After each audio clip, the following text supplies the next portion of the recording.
PlayStation is not working.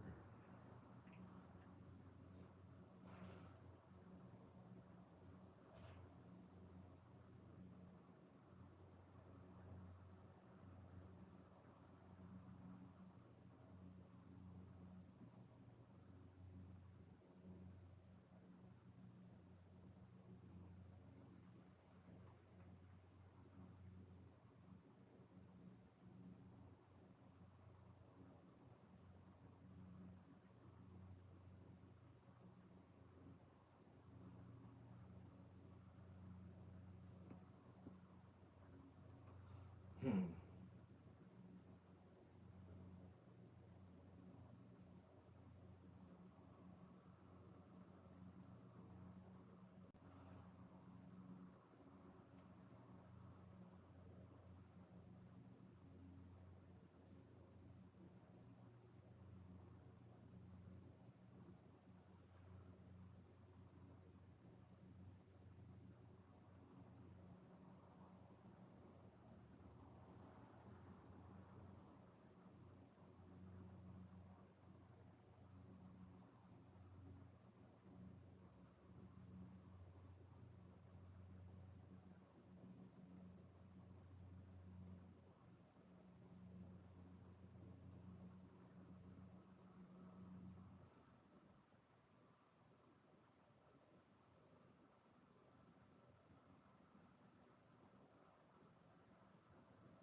Hmm.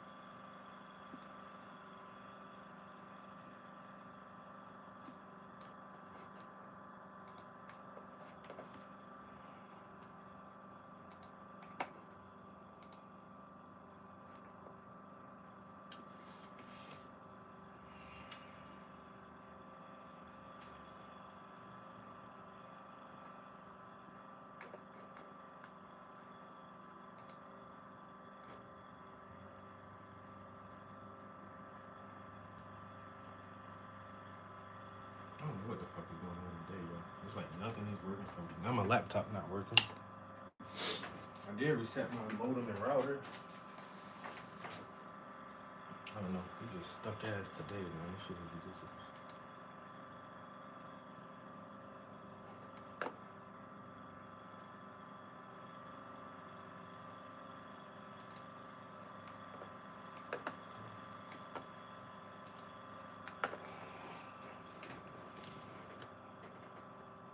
Nope. That shit won't work, bro. I reset all my shit downstairs. Uninstalled the app, reinstalled the app, just swapped out PlayStations. I think it's the PlayStation app itself, but it is the PlayStation 4 app. We're fucking almost 5 years into the PlayStation 5. I know sooner or later, like, that app was gonna stop working. I was having an issue late last year, and I thought they had discontinued the PlayStation 4 live service, because it's gonna come soon. I know it's gonna happen, but whatever. I'm not ready to switch over the way I stream yet. I like to stream on the PlayStation. That's the only way I've been ever streaming, and it's easy. It's really familiar to me, and I don't want to change the way I do my live stream. But I guess this is a forceful. This is gonna force me to do something different. I guess I may get a I may try to get just a better PC camera and connect my old laptop and just stream from a laptop instead of the PlayStation now. But I don't have a good camera. So, but PC cameras are cheap, are should be fairly cheap. I can probably just find one of them on Facebook Market or go to a goddamn pawn shop or something and find set up the stream from. And we'll just do it like that. Shit, one monkey don't stop the show. You know how it go, man. We gonna get this shit done regardless. Cause I'm persistent, bitch. I had a little snafu, little hiccup. That ain't gonna stop me from doing my thing. We gonna get this shit done regardless. One way or the other.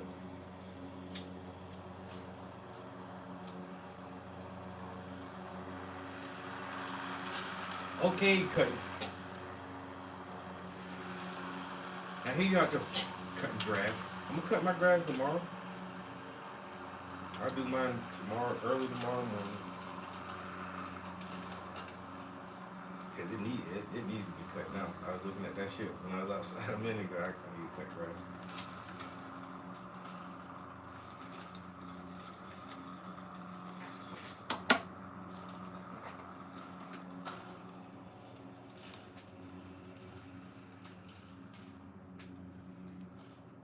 Because I got high, because I got high, because I got high.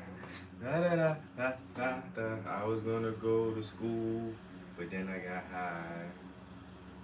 Ooh, I was gonna do my work, but then I got high. I dropped out, and I'm a flunky, and I know why. Yay, yay, because I got high, because I got high, because I got high.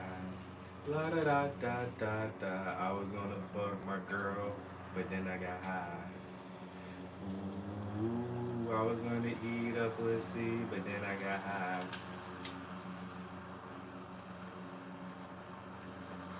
Now I'm alone and I'm single, and I know why. Yay, yay, because I got high, because I got high, because I got high. La da da da da da.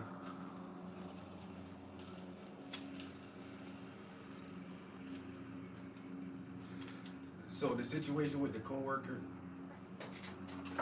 I had to address that today. I could have handled it a little better. I will definitely admit that. But like, I wanted that shit to be as simple as and quick as possible. So I saw the person. I said, "Hey, you got a minute to talk?" It's like, "Yeah, yeah." But they were talking to someone right then, and so I walked to a little area. I waited for them. They came over, and as they got close, approaching me, they were already talking. It was like, "Hey, I just want to." I said, "Hey, I don't need you to talk. I don't need you to talk." Well, I just want to say, I don't need you to talk. What I want to say is, I don't like how you handled that. You could have did it a different way. Let's leave it in the past. We're just coworkers now. You know? I think I don't like how you handled that. You could have did it a different way. We're not friends anymore. You know, we're coworkers and we can work together, and let's leave it like that. And I started to walk off. And then they followed me. Well, hey, I'm just saying, if we're friends, we should be able to. We're not friends. We're not friends. We're coworkers now. We're not friends. I don't like how you did that.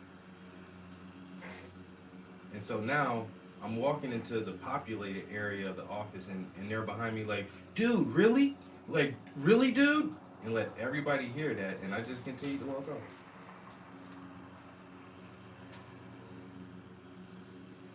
Simple as that. That's all I had to say. I'm not about to sit here and let you try to plead your case on why you did that and convince me why I was so wrong and you were so right. You fucking hissed at me. It's a wrap. It's a fucking wrap. Like I said, I ain't had a lot of words. Could I have allowed them to say their piece? Sure, I could have. We got a few minutes. You want to say something? And I could have sat right there and made some eye contact and nodded like I was, being receptive. I ain't even want to waste time on the bullshit because I can't be receptive with that shit. I won't. We're employed at the same organization. From time to time, we will have to work together. I have no problems with that at all. You know what I'm saying? Whatever we need to do at work together, let's get it done. And let's do it to the highest standards of our abilities and make sure that all the work is quality. And I'm on board. I'm a fucking team player. But anything else outside of that, it's done, bro. It's done. Don't hi me. Don't what's up me. Don't how was your weekend. None of that shit, yo. Small talk, all that shit is done, man. You're not my friend no more. So, one of my coworkers went to HR on me last week. A coworker who I've known before we were coworkers. I've known him for years, almost 10 years. We only been working together for like 2 years. I've been at the organization for 5 years. I've been there longer than you. You know what I'm saying? And I done had incidents, I had 2 other incidents with 2 other coworkers, and we talked it out. It was a problem. Hey, we got a problem. Well, how can we resolve this? Well, I think this. Well, I think this. Well, okay. I see why you think that. Do you see why I think the way I do? Okay, then we're good. Oh, we're good then. And that was it. Nobody had to go to fucking HR because we're adults. And we can try to hash things out before taking a different action like that. This person, who I assumed was my friend, saw something that she didn't like and immediately went to HR and told them. And then a few days later, she was like, "Oh, can we talk?" No, I can't talk to you right now. I'm still upset. I don't want to talk.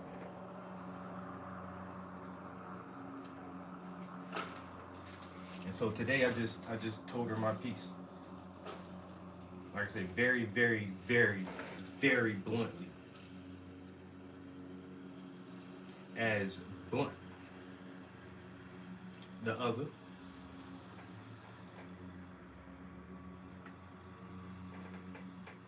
I just said it as plainly and as directly as I could.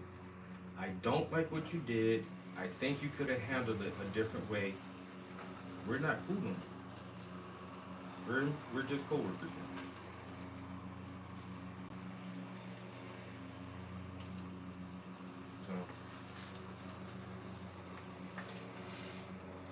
So I feel like I wrapped it up. They shouldn't use. And the thing is, too, like, this motherfucker went to my director and said, "Is Travis pissed at me?"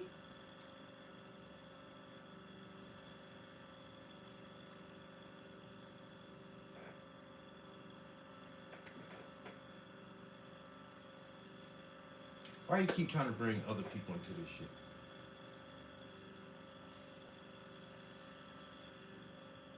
You got a problem with me. You go to HR, and then you notice I'm not, "Hey, how you doing?" And all that friendly shit. And then you go to my boss and say, "Is Travis pissed at me?" That's why I had to say something today, because you're not gonna keep going around asking people, because you know it's gonna get back to me. So you're doing that intentionally, knowing that they're gonna say something to me. I'm not gonna keep doing this shit for a whole nother week, yo. I didn't say I'm pissed at you, but you can tell.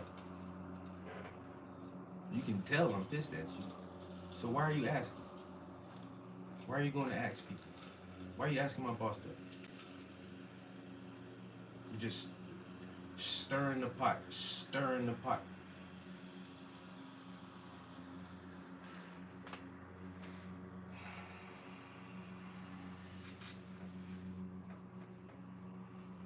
That's what my director said, because she called me. She told me this face to face. She was like, So this is how she tell me the story. She was like, she come here and she asked, "Is Travis pissed at me?" I looked at her. I was like, I don't know.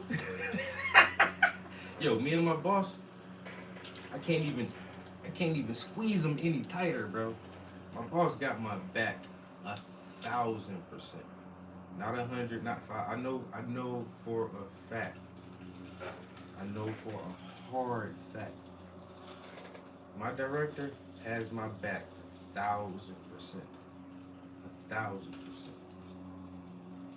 I ain't worried about that. You know what I'm saying? And that's when my boss told me, like, just say something to her because she's not gonna let this thing go. Like, please talk to her. I was like, all right. I already told her too. Like, I don't got a lot of words. I'm gonna just tell her, like, hey,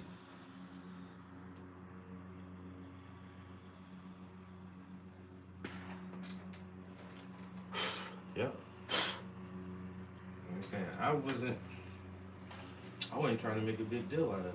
You did what you did, and that's it. Like, what you want me to do after that? You want us to lock hands and go skipping down the hallway together or something? No.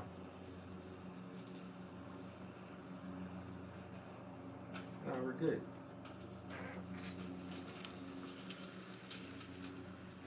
We are, we are fine.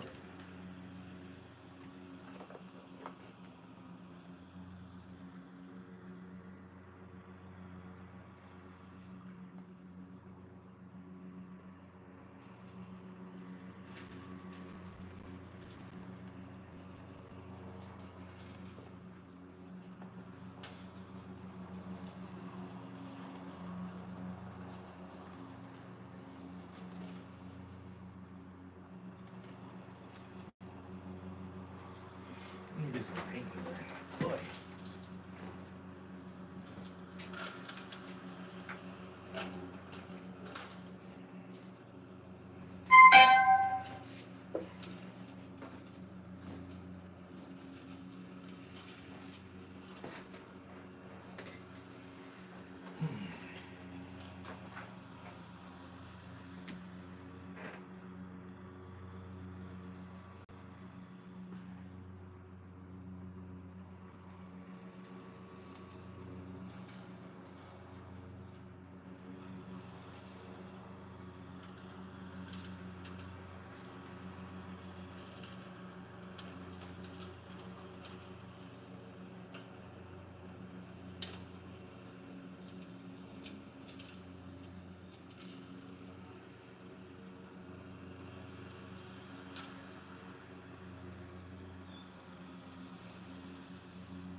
All right. A few messages. I'm checking a few messages to see if anything's in the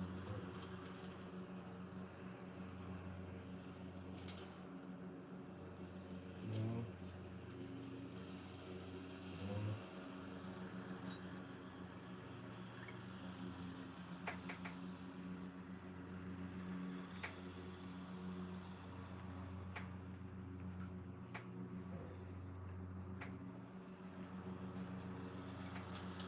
Yeah.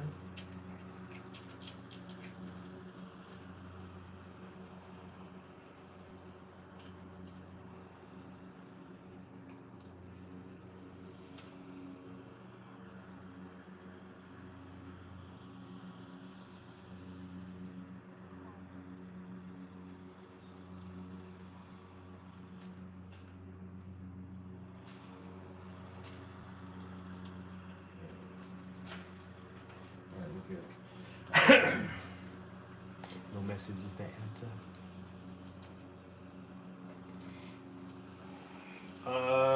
Bro, I just been on that Call of Duty so hard lately, man. Me and P, we were on Helldivers 2. I don't know. I don't know why I lost interest in that. It seems like that game could be more You know what it is? I play Call of Duty so much and it is very repetitive. I don't know why I still find fun in it. But other games that get repetitive like that, I lose interest in them so fast. I think really Call of Duty is more of the community. It's a lot of shit talking and like I got a squad on there, so me and the homies. I really play it a lot just because I be on there chilling with the homies talking bullshit. But I don't know. Like Helldivers seem like it seems so repetitive. And then there was the first Descendant. I tried to play that for a little while. That shit seemed repetitive as hell too. I got up to like level 11 or 12, and I'm like, I'm good. And then I started playing Streets of Rage 4 because that was free. Played that a little bit. I still got that on there. I don't know. I've tried a couple of free games in the past month or so, but nothing really is catching hold. And there was another free shooter, X Defiant or something. I tried that. That didn't work.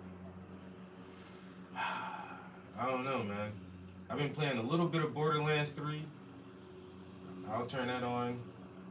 And I played one match of Helldivers yesterday. But other than that, like right now, like Call of Duty is my go-to game just to relax and do some shit.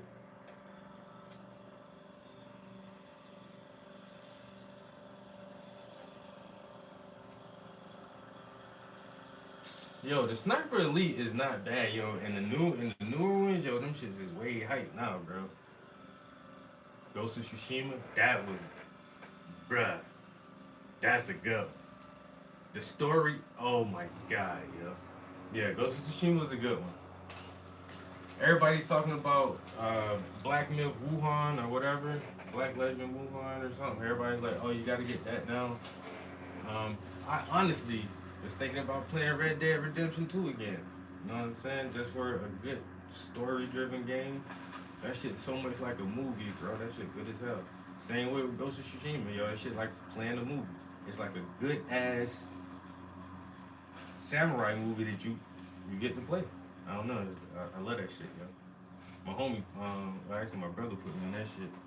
He's like, bro, you gotta play Ghost of Tsushima. I was like, I don't know, man. I done played Ninja Gaiden and fucking uh Shadow. What was that shit, yo? Stealth Assassin and all the Assassin's Creed games. I'm like, I done played it all, man. He's like, nah. You gotta play Ghost of Tsushima. I'm like, all right, I'll play that shit.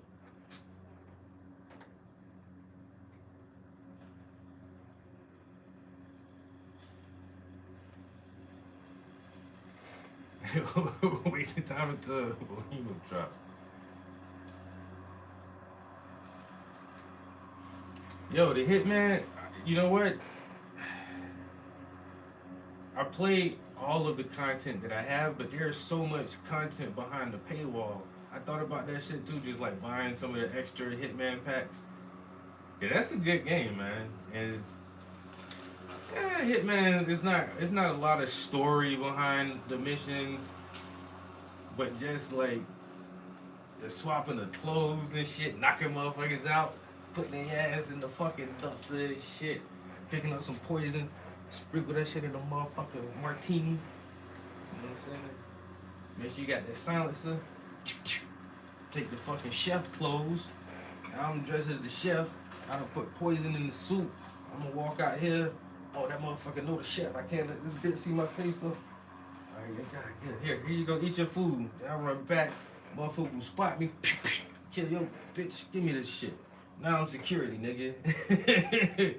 Now I'm security. I'm gonna walk right out this motherfucker. Yo, Hitman is hard, bro. Ever since the first Hitman, Agent 47, that's been a good ass game series. Never watched that movie though, just because I love the game so much. I don't want that shit to be fucked up for me, man. It's once again, it's hard to make. It's hard to adapt anything from its original content. I don't care what nobody say. If it's a comic book, trying to make that shit into a movie or a video game is hard as fuck. Trying to make a video game into a movie is hard as hell. like just trying to change the medium and the genre. Like, so yeah, a lot of video game movies. I don't be even wanting to watch them shit. And I love the Borderlands series too. I done played all of them, and they got the movie out, and I'm still like, do I even want to see that shit, yo? I don't even know if I want to see fucking Borderlands movie.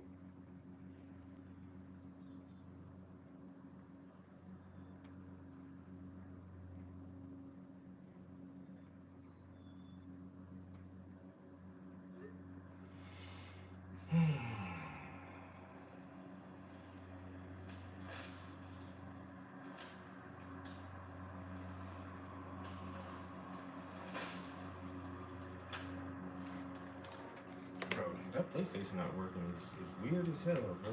Out of all the years we've been doing this shit, I ain't never had trouble like connecting the PlayStation to the fucking app and just getting the stream started. That shit will. I mean, I can start the stream, but the camera's reversed and the music keep playing, which is weird. I never understood why Sony never put those features in the game itself so you can control the live stream from the console instead of having a separate standalone app to control the functions in that shit. I don't know. Who idea was that? Yeah, let's have a lot of options and functions that you can mess around with, but let's put it on an app instead of having it on a console. Like that doesn't make sense. That don't make sense at all. Yo, good afternoon, good people. How you doing? Mr. Garland, the artist. You know what time it is, bro. Big art, big creativity going on this shit, man. Now we do it, bro. Broski, broski. Mm. Yo, Garland, you still in here? You want to come on for an interview? What's good? Who want to interview this afternoon? Tell us a little bit about yourself, where you from, and why you do what you do.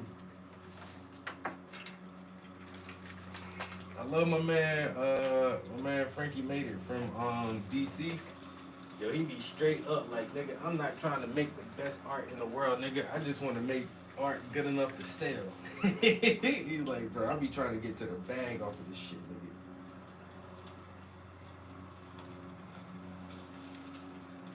And then I got a couple of buddies who only do murals. You know? Well, now, like two of my mural artist buddies, I've been fucking nagging and ragging their ass for a couple of years about doing more canvases so we can do some gallery shows together. Like, bro, your shit is hard as hell. Can I get a show with you? Can you do more canvases so we can do something together? But they starting to pick up on that shit now. Like a lot of them,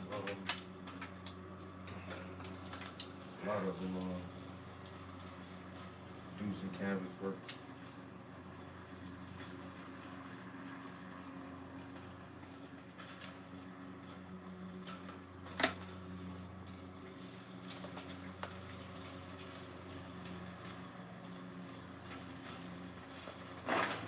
He said I'm testing my work. PC YouTube account. Hector Black. Okay.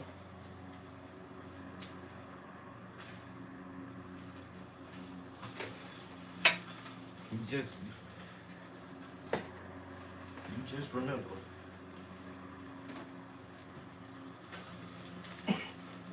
While you watching them people, them people watching you. Ooh, well, I got some new shit. Boy, it tastes like kind of. It's weird, yo. I like it. But I'm about to describe it. It's weird, but I like it. It's like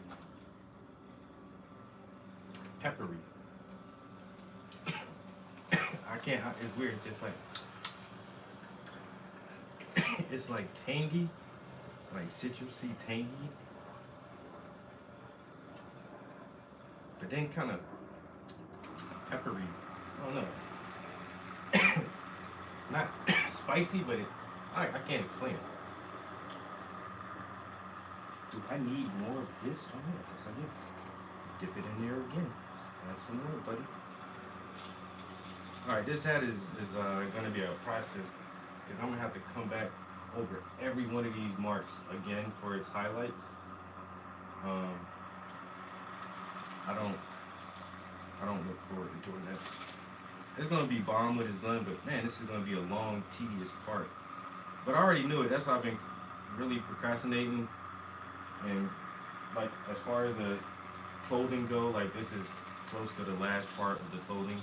But then I'm almost done with this piece too at the same time because the skin is done. His jacket is and his clothes are mostly done for the most part. There may be a little highlights and touch ups here and there. His jacket is done for the most part. So I get this hat and this scarf, that bag. I'm gonna just run through that bag he's holding real fast. That's not gonna be an issue. Better zoom in somewhere on this. And it's all the same pattern, but it gets darker because the back of it starts to go in shadow. That's why I'm trying to use like the same kind of tone for most of it. And then I'll come back and lighten it up again with a little highlight. I do want to keep it dark right now. Or well, the darker gray anyway. And this knit, it gets kind of funny on this side. I keep picking up this brush when I know that I wasn't using that brush to do this. I've been using this brush. They look just the same though, but these bristles are still a little better. I be fucking these brushes up so fast, but I run through them, especially these smaller, fine detail brushes. Man, one of these shits don't stand a chance with me. If you get a couple months, maybe two, you know what I'm saying? A couple. Ain't that what? So I had an argument a while ago with somebody about what a couple is. I said, whatever it was, I like, hand me a couple of them. And they're like, well, how many is that? A couple, nigga. Two. Am I wrong? Is a couple not two? And it's like, a couple can mean anything. I said, in a relationship, two people call themselves a couple. We're a couple. How many is that? If I wanted an in specific number, I would have said a few. Hand me a few, or hand me some.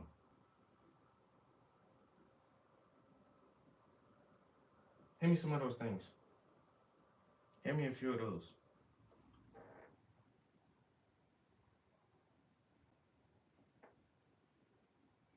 I don't know where that came from, but hey, I just thought about that. All my brushes are fucking done, bro. I'm gonna have to put this brush is done. It's not holding together like I need to for these details right here. Shit, man. Come on, baby. Just give me a few minutes. Just can you hold out? Nope. It keeps flaring out. Fuck. Let me see if I got another fine detail brush somewhere that I can burn through. Son of a bitch.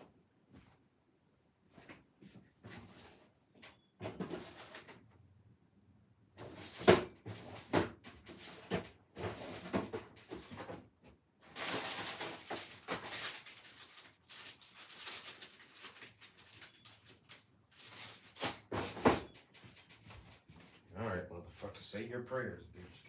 Gotta get to work. Get to work now. Y'all want me to zoom in? No? 3 to 5, I say in a few. He said 2, but several could be any more than 3. Exactly. 3 to 5, I say is a few. Exactly. Exactly. Exactly, bro. It's a fucking couple. Everybody don't think like we think, bro. You know what I'm saying? Everybody don't think the same, and I get it. I get it.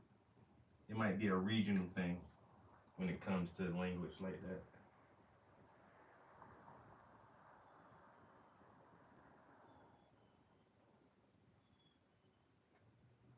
Oh yeah, I'm back in business now. Yeah, this brush. Fresh out the pack. Rip the plastic off me.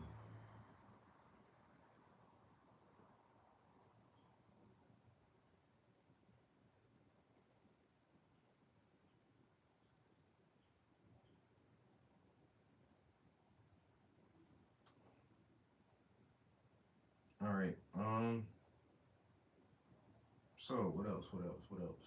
What else is going on?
Yo, my man Sketch, what's good, big bro?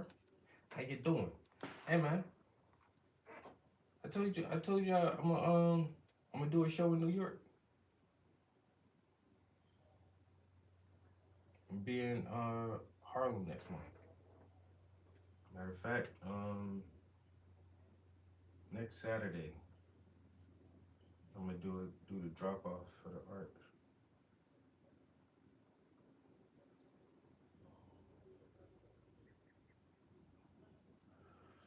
So, he done dipped out. But I say, man, people come in Instagram for 2 seconds. Motherfucker come in for 2 seconds.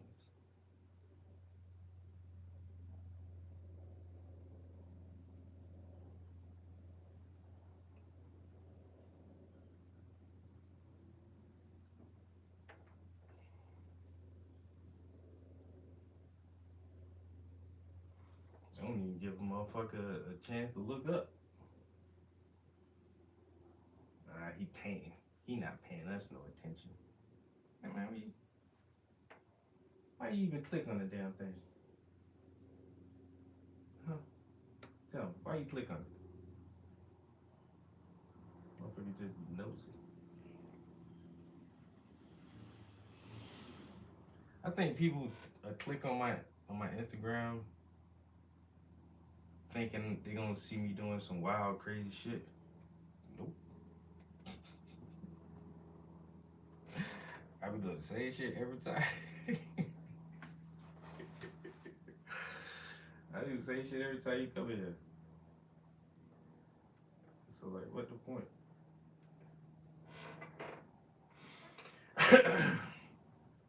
That's why I had to unfollow a lot of people on Instagram, and that's why I don't follow a lot of people back. Like, are you being nosy, or are you really here to support?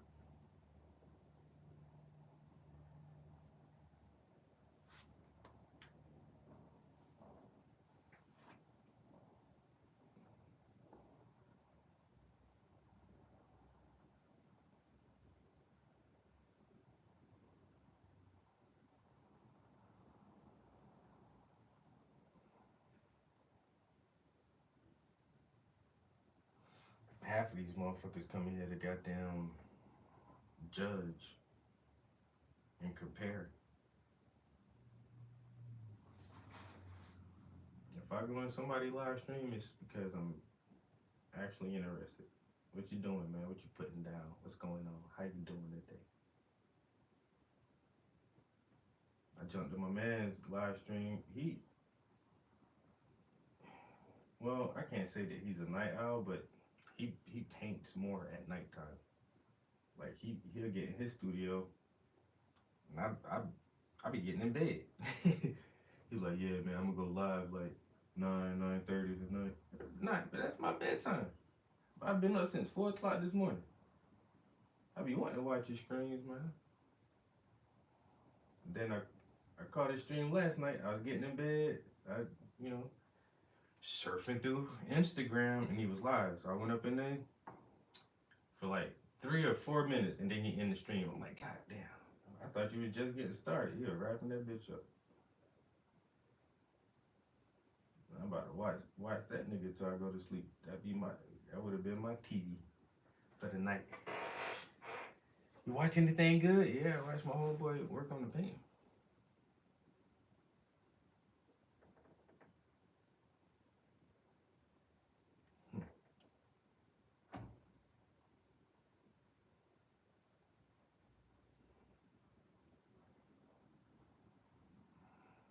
I'm gonna put this part right here. Make this something like that. Maybe, baby. That might be too bright. Because I will want to come back and like brighten on top of that. So let's not do it. Maybe not even that bright. Maybe not even that bright. Make it darker. Make it a little darker.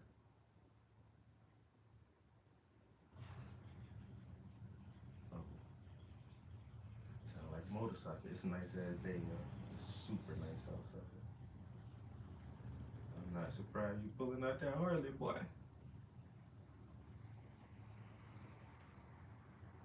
Baby! We're gonna ride the bike for a little while. That shit look cool, but I don't want to do that shit. No, that shit just too dangerous. And me, mm-mm.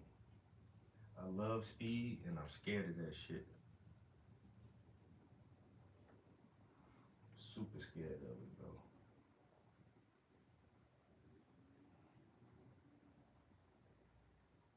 That's I know if I had a car any faster than what I got now, or a motorcycle or some shit like that, I'd just be wanting to test that motherfucker. Yo, this shit say 200 on the dash.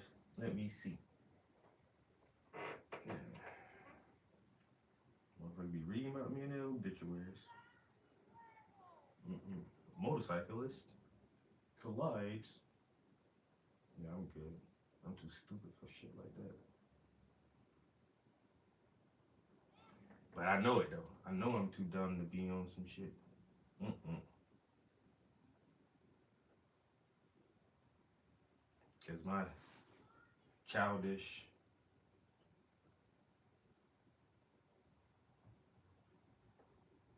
my childish mind to kick in and just like go fast. Like shit.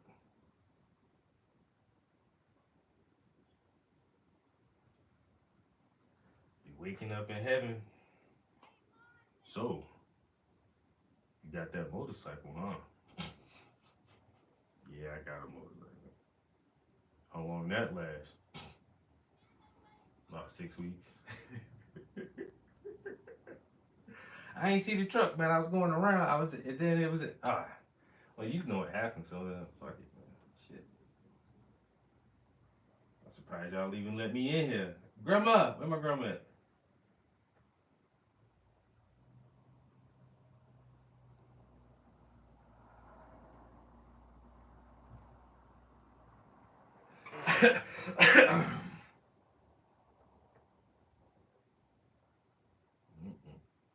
Shit, my car got 160 on the dash. And I ain't got it to 160 yet. I done did like 130 with ease in that bitch, bro. With ease.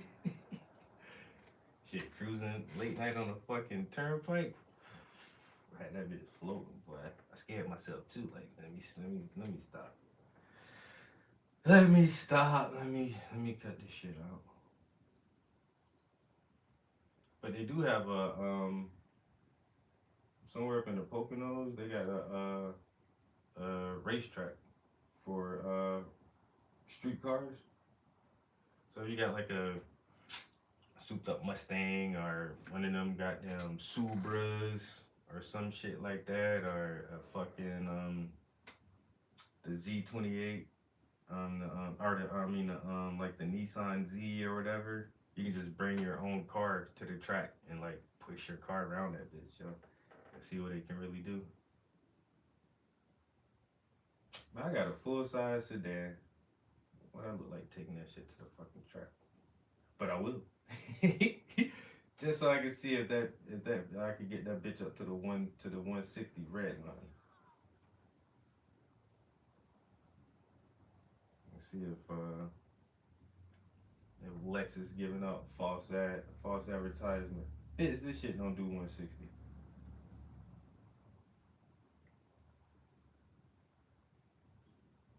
That shit, that engine beefy though. Like I said, it's a full size sedan. It's not a small car, but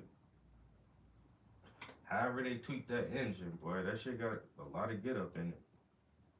Cause I'll pass a sports car. I be seeing goddamn charges and shit like, yeah, but by y'all, what the fuck y'all doing there? Fucking charger, nigga, push that bitch, yo. Be motherfucking two-door Audis. I be passing Porsches like y'all don't want to drive your cars, man. You got really sexy, fast ass, sporty looking cars, and y'all don't even want to drive that shit. Especially if the highway is clear and I mean, broad daylight, great conditions. I'd drive the shit out of my damn car. Fuck that. And that's probably another reason nobody don't like riding with me either.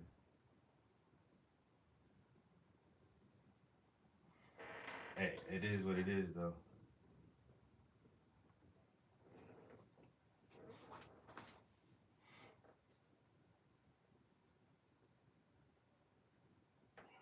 It is what it is. When my sister ride with me, she be on the passenger side. She be having her foot straight out in the floorboard, like she got a brake. Hey, you can press that floorboard hard as you want. Like, this car ain't gonna stop till I stop this bitch. With your invisible brake on. She stay doing that shit all the time. Girl, stop. Stop. I'm driving. You not driving.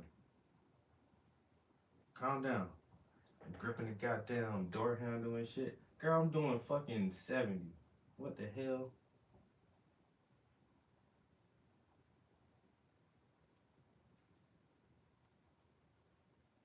When I ride by myself, 80 is my cruise, bro. That's cruising for me. Throw that throw that bitch up to 80, hit the button. I'm taking my foot off the gas. You ride.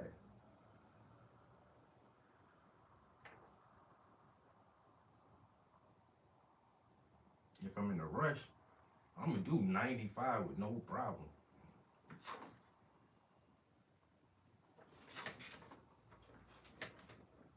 Scoot the fuck around these motherfuckers, bro. Get out my way. I'm late for work, nigga. And that's why when I do drive, seatbelt on, all the papers on my car is good. I don't got no paraphernalia in this bitch. Worst thing you gonna do is give me a speeding ticket, bitch. What? I'm going too fast? Okay. You ain't gonna find. I ain't got no warrants, nothing, bitch. That's the only thing you get me for. I'm alright. I'll pay a little ticket. I done got. I done got 3 speeding tickets in the last 3 years.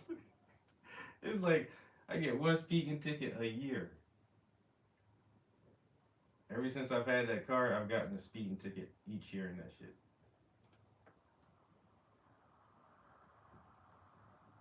Corny asses. Man, cause I know how to drive. Bitch, I'm just driving. Going too fast.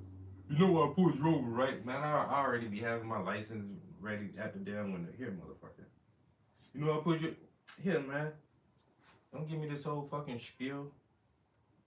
It's not no arrestable offense. Go write your ticket, nigga. Here's your paperwork. You need to slow it down. Give me my shit, man. Tell me what to do.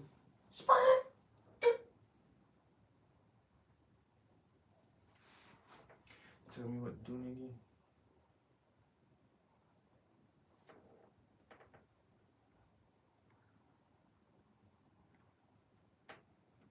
If I was a cop, I already know that'd be probably my favorite part of training. Yo, teach me how to drive for real. How y'all do this shit? I gotta learn that pit maneuver, nigga. Knock a nigga off the road.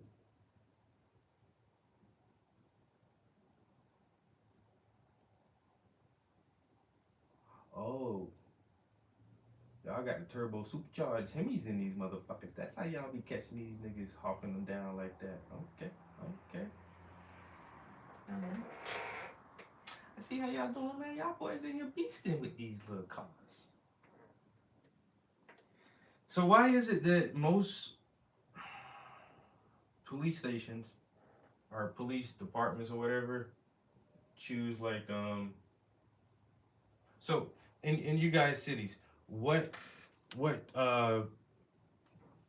make car does the police drive? Here they drive Fords. They drive Ford Tauruses and Ford Explorers, and they got a couple of Ford pickups.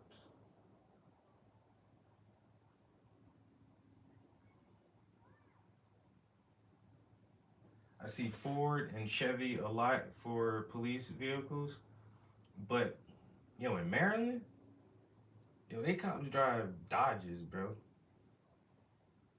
They all got fucking Hellcats and goddamn Durangos and shit.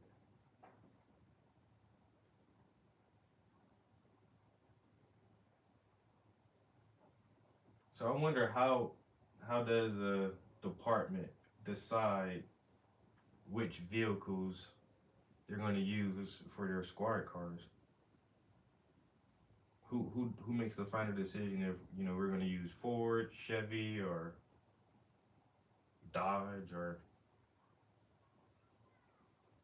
well, actually, the Scranton Police Department, I've seen they got a Toyota, yo. It's not a Camry. It's a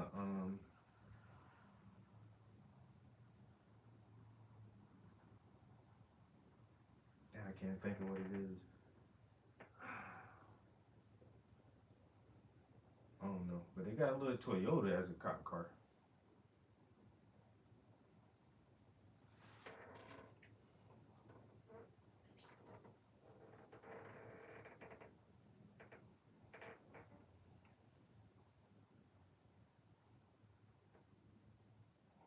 I'm gonna add.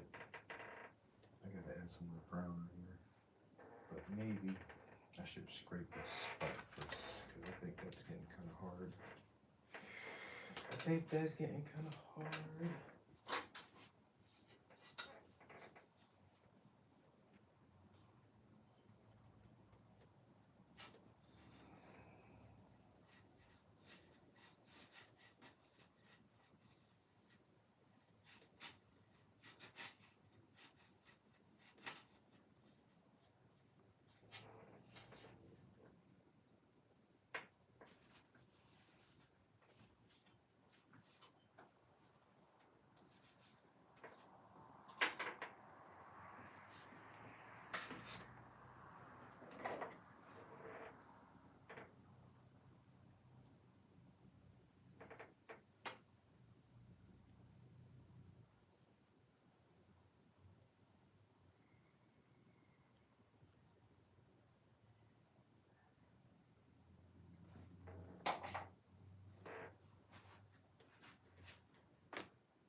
I'm making these too small in this area or not. Because this brush has a way finer tip than where I started at. Hope it doesn't make that much difference. From a distance, I don't know. We'll keep going. Let's see where we can get with this. It is what it is now. I didn't realize those strokes look way smaller. But in this area, the knitting gets kind of funky right there. It's not very uniform pattern.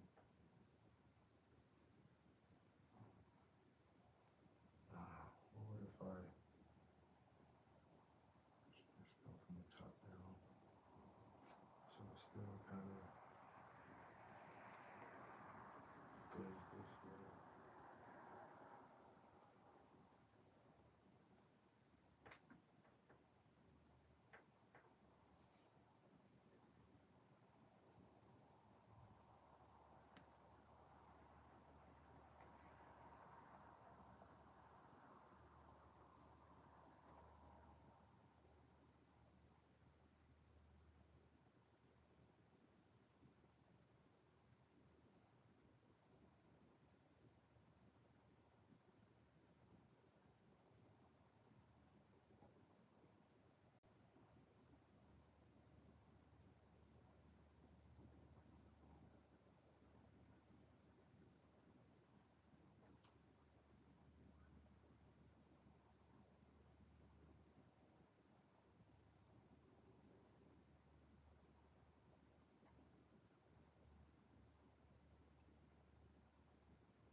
My bad.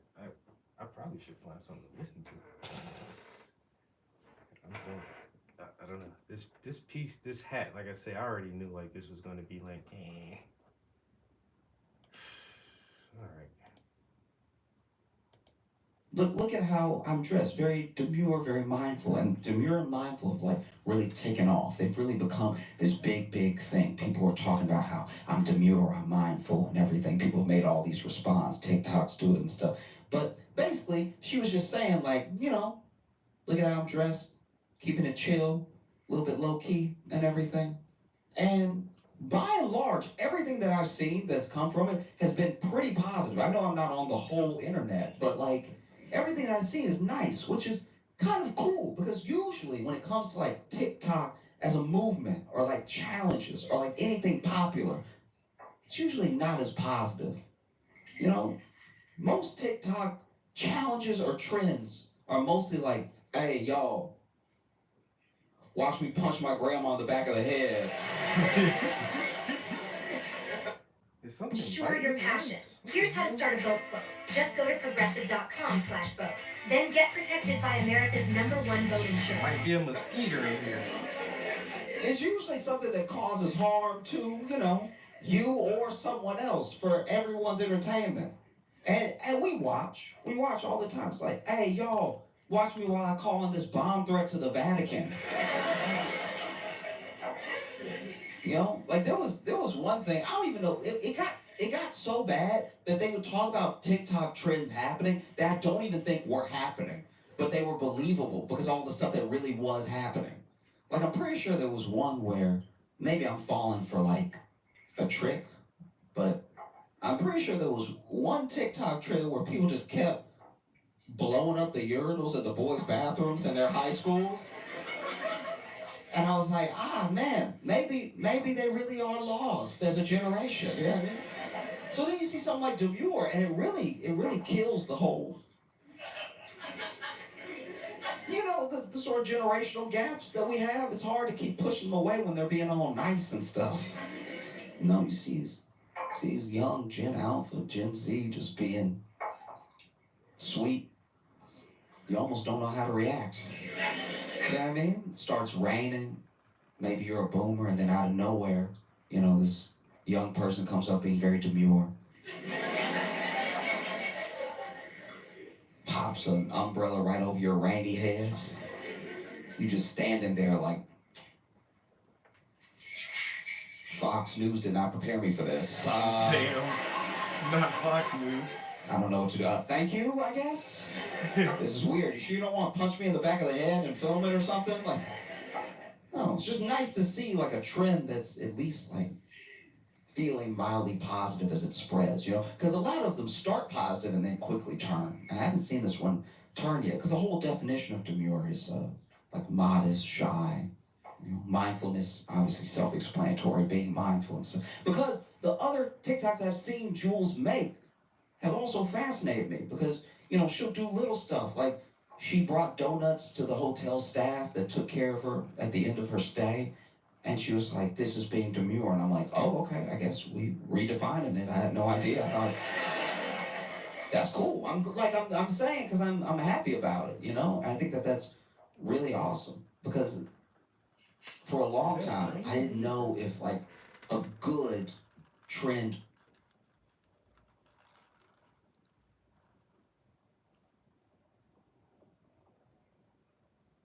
I don't know what that is. Catch Thanks, on. thanks, You know, Doc. we like deep down, Appreciate it. whether you like it because you like it or you like it because you love to hate it, we like watching the bad stuff. Do you know what I mean? Like we want like Jackass would have never been a franchise if we didn't love the idea of a guy just standing there and his friend running behind and kicking him in the balls. Like that's, you know, we had Jackass when we were little, and that just spawned into like a different now everybody can do Jackass. Everybody was doing Jackass the whole time, by the way. It's just when we filmed it, it sort of just sat at home. Like they just became home movies. There wasn't an internet to push it out to the rest of the world with, you know? And so I don't know. I mean, I hope for those that enjoy it, it continues. I hope it doesn't, you know, morph into a different thing, because I feel like the internet's very good at that.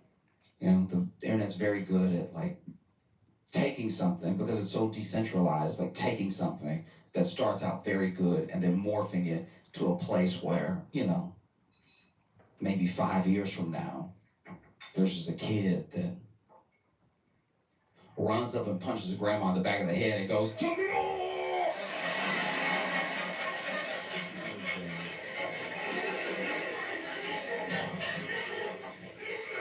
Nah, but I hope it doesn't happen. I took an improv class when I lived in Chicago with a kid who was Buddhist, right? And he was Buddhist in a way that was very sincere. He wasn't like that. No You know lie, how bro. Just sometimes when you go off to college or something and you meet someone who's like hardcore Buddhist, but they're like a white dude with dreads that's always trying to bang, you know what I mean? It's like, I'm like, no, I don't know if you following really. I think that you just wear the beads. I think you're disingenuous. You're just trying to use it to lower some walls, you know what I mean? damn. How could I be bad? I summered into bed. You know what I mean? Kind of has those vibes. But my friend who I met is the person that truly fascinated me, because he was someone who had a lot of joy, and a sincere joy. Not like, you know how there are people that you meet sometimes that are full of joy, but you can tell the joy is because everything's going right now. It's very circumstantial joy, right? It's like lottery winning joy, where it's like, guys, of course. He had a nice joy that wasn't swayed one way or the other by like little things happening, you know? Because the circumstantial joy I'm talking about, it gets knocked over with a feather, right? That same person that's so joyful one day, you see them the next day, they're like, get out of my way! Like, and that's also normal. That's part of being human, right? Like, it's not normal to be happy all the time. If someone is, watch them. Do you know what I mean? Like, if somebody's happy all the time, they need to be on the list. They're hiding something, right? But he had a very, very sweet and sincere joy that was calm, kind of quiet, a little bit to himself, but happy to talk to anybody, happy to engage with anybody and everything. And I think that because of who he was as a person, it sort of fascinated me what his philosophy was for life, because he didn't teach Buddhism, and he didn't think of Buddhism as a religion. He thought of more as a sort of philosophy, right? It was his answer to the psychology of his mind. And we were talking one day, because I was just sort of asking him how he came to it and everything, because he was white. And regular haircut though, like regular haircut. Like, but you know, we were just chatting, and he was explaining, at least to the best of his understanding, the four noble truths to me, right? Because the first noble truth is that there is suffering in the world, and that's an undeniable thing. You know, we all suffer in different ways for different amounts of time. You know, some suffering is physical, like when you wake up in the night and you're thirsty, and you swear you know you're home, but you're walking in the dark because you don't want to wake yourself up too much with the light. And you don't sleep with shoes on. So your feet, your toes are at their most vulnerable.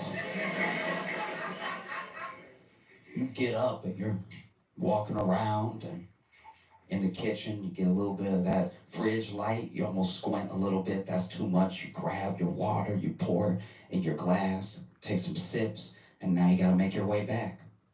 Halfway tired, in the dark, right? And as you're walking, maybe you're a parent, and maybe even though you know this home like the back of your hand, you don't know that there's a Lego waiting. There's a Lego waiting to be stepped on, right? There's a skateboard near some steps waiting to take you out, to put you on your ass, right? Or maybe you don't have kids. Maybe you're a bachelor. Maybe you're just living on your own as a single person, but you make your way back, and for some reason, tonight, there's just a little bit of extra width to that bed frame. And so you get close to the bed and you get ready to hop in, and then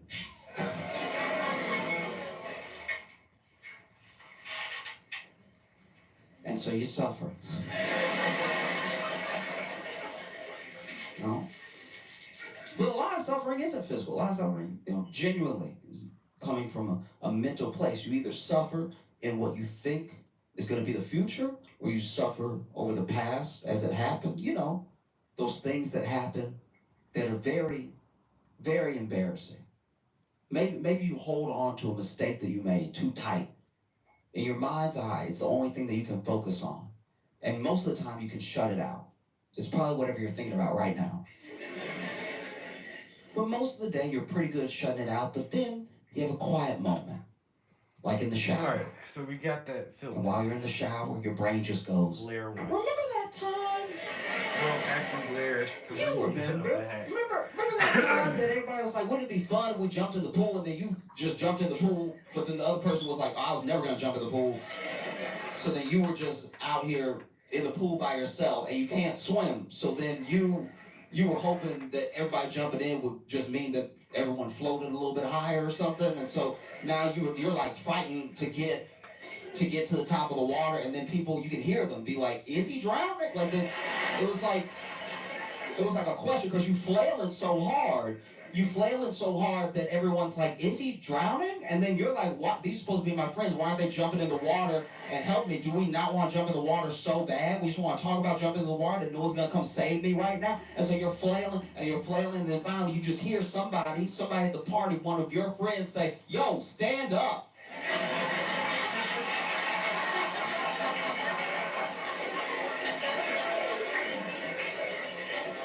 And then you realize you were on the shallow end of the pool.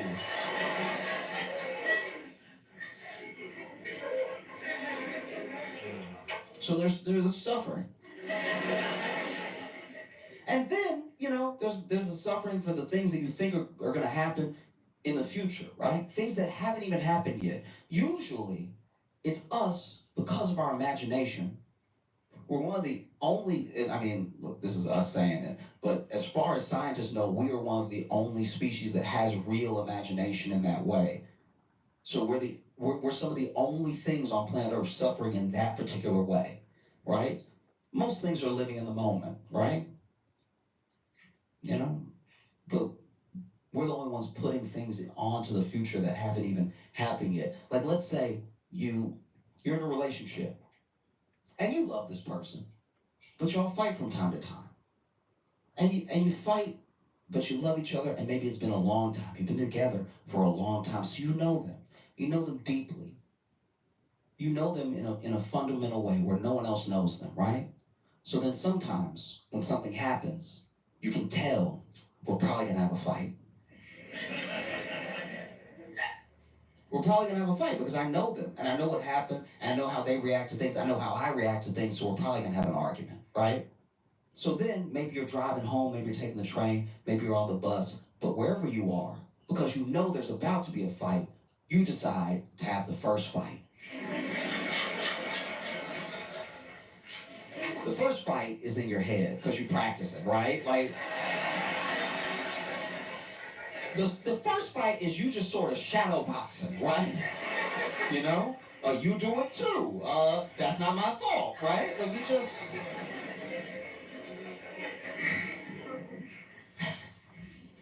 And so the first fight, maybe things don't go so well. Maybe the first fight, because you have to imagine the whole thing, you imagine them reacting a little harsher than they might even react. Because you don't know, because you haven't been there yet. It's in the future. It hasn't happened. You have to make this thing up. And now you're suffering because you're imagining that they said something to you that was a bit too far. And they always do this. And I can't stand when you do this, right? You always, in my head, take things too far before I have the conversation with you, right? And so you get home and you already mad. You already pissed off because in your mind you lost the first fight, right? So now when we have the first fight, I'm remembering the first fight. So now I got to get my get back from losing that first fight because they had such good logic in my head when I was fighting them before that I came ready. I'm already ready to plug up all the holes in my own argument, right? And so then, you start fighting, and then you start the fight by being like, why are you yelling? And then you realize you're yelling, and you're like, why am I yelling right now? And it's because you had a fight already. You had suffering you didn't even need to have. There was no reason, right? And then there's the second noble truth. The second noble truth is that there is a cause to the suffering. People, we don't just have to suffer endlessly for no reason, right? There is a cause. This is where the concept of karma comes from and everything. Because if you understand the suffering and you understand the cause, you can end it, right? It can be over, Like I have a friend who I love very much, and he has a lot of love to give, but he keeps, because he can't understand the cause, he keeps getting his heart broken because he keeps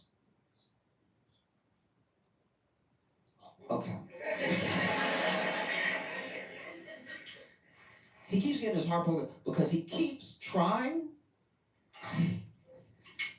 It's gonna sound however it sounds, but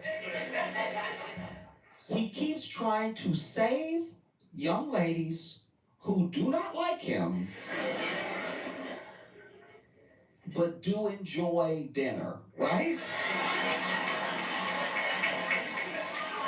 Do you know what I mean? Like at a certain amount of dates, I'm like, yeah, dog, I think if she liked you, she would call you sometimes. Like because he's a lover, but it's I don't know if he's thinking about why he keeps feeling this way. And if it keeps happening, if the same thing keeps happening with different people who don't know each other, maybe there's a cause. And maybe the cause is something you're doing. Maybe the suffering can end. Maybe.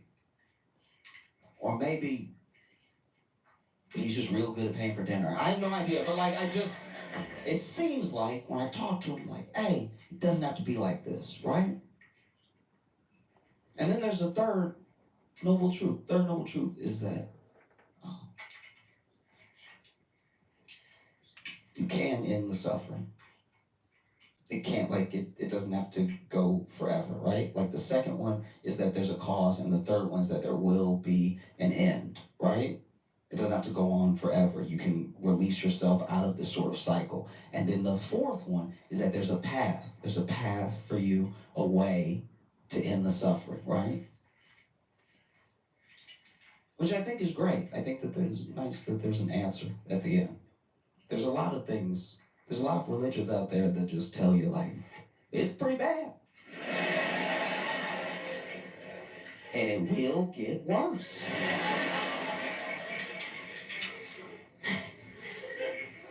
You know?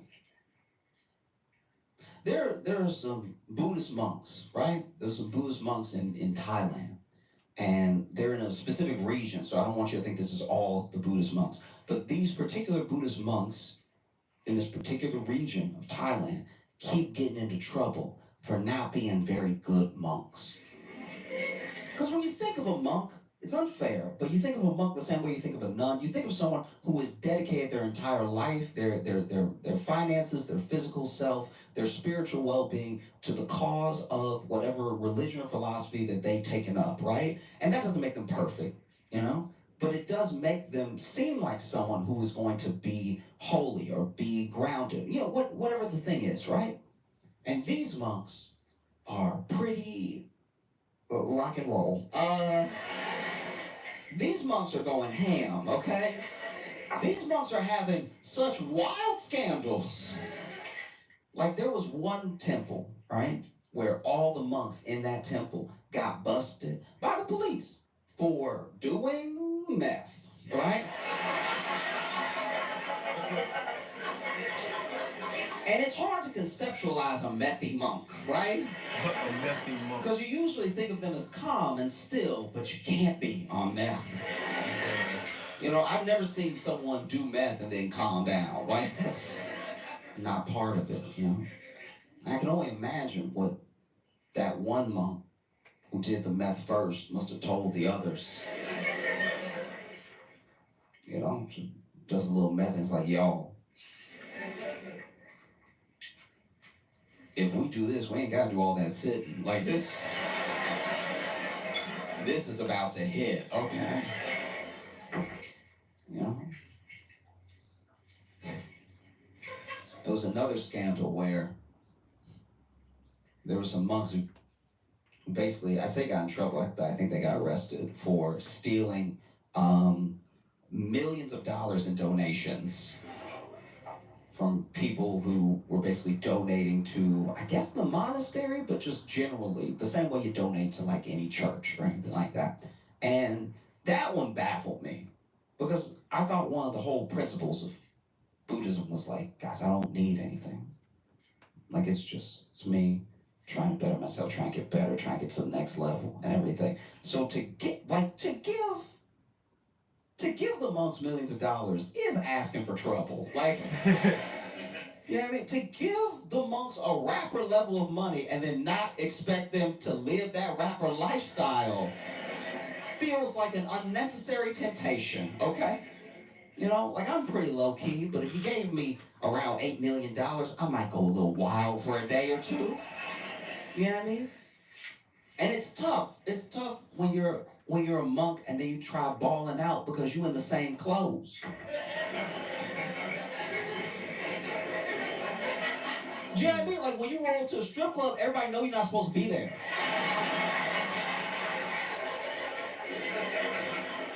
Like you throwing it up and making it rain, and then everybody's like, where's it even coming from?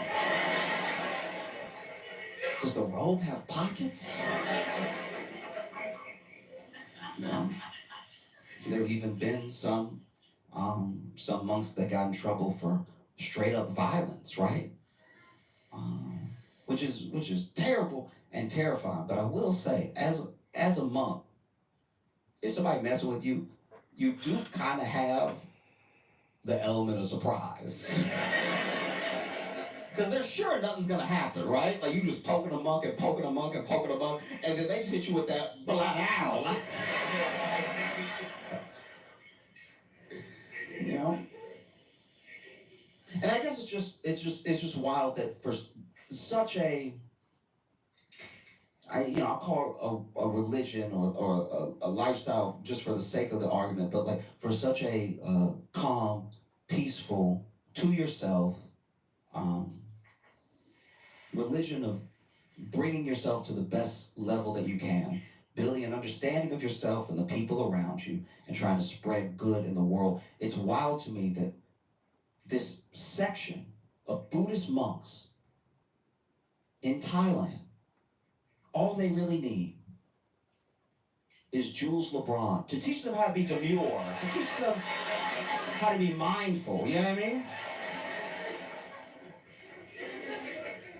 Can you imagine that? You imagine this? There's a monk that's just throwing out money at the strip club and everything, and then Jules is like, not demure, not mindful. I don't know who Jules is. You ever wonder how Nectar can offer such an incredible deal for their adjustable bundle? This bundle includes the Nectar mattress, cooling pillows, a mattress protector, sheet set, and an adjustable.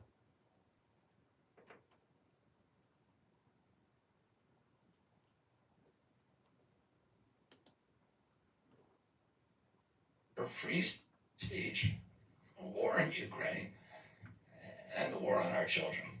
I've already described some of my personal experiences and struggles with the government's censorship industrial complex. I want to say a word about the Ukraine war. The military industrial complex has provided us with a familiar comic book justification, like they do on every war, that this one is a noble effort to stop a supervillain, Vladimir Putin, from invading the Ukraine and then to thwart his Hitler-like march across Europe. In fact, tiny Ukraine is a proxy in a geopolitical struggle initiated by the ambitions of the U.S. neocons for American global hegemony. I'm not excusing Putin for invading Ukraine. And honestly, technology couldn't solve the problem of being dominated by the global hegemony. Everybody know about the global hegemony. To the reckless neocon project of extending NATO to encircle Russia, a hostile act.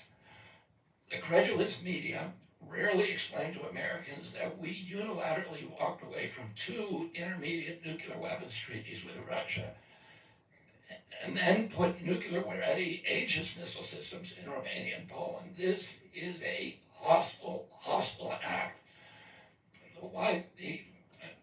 And that the Biden White House repeatedly spurned Russia's offer to settle this war peacefully. The Ukraine war began in 2014 when U.S. agencies overthrew the democratically elected government of Ukraine and installed a hand-picked pro-Western government that launched a deadly civil war against ethnic Russians in Ukraine.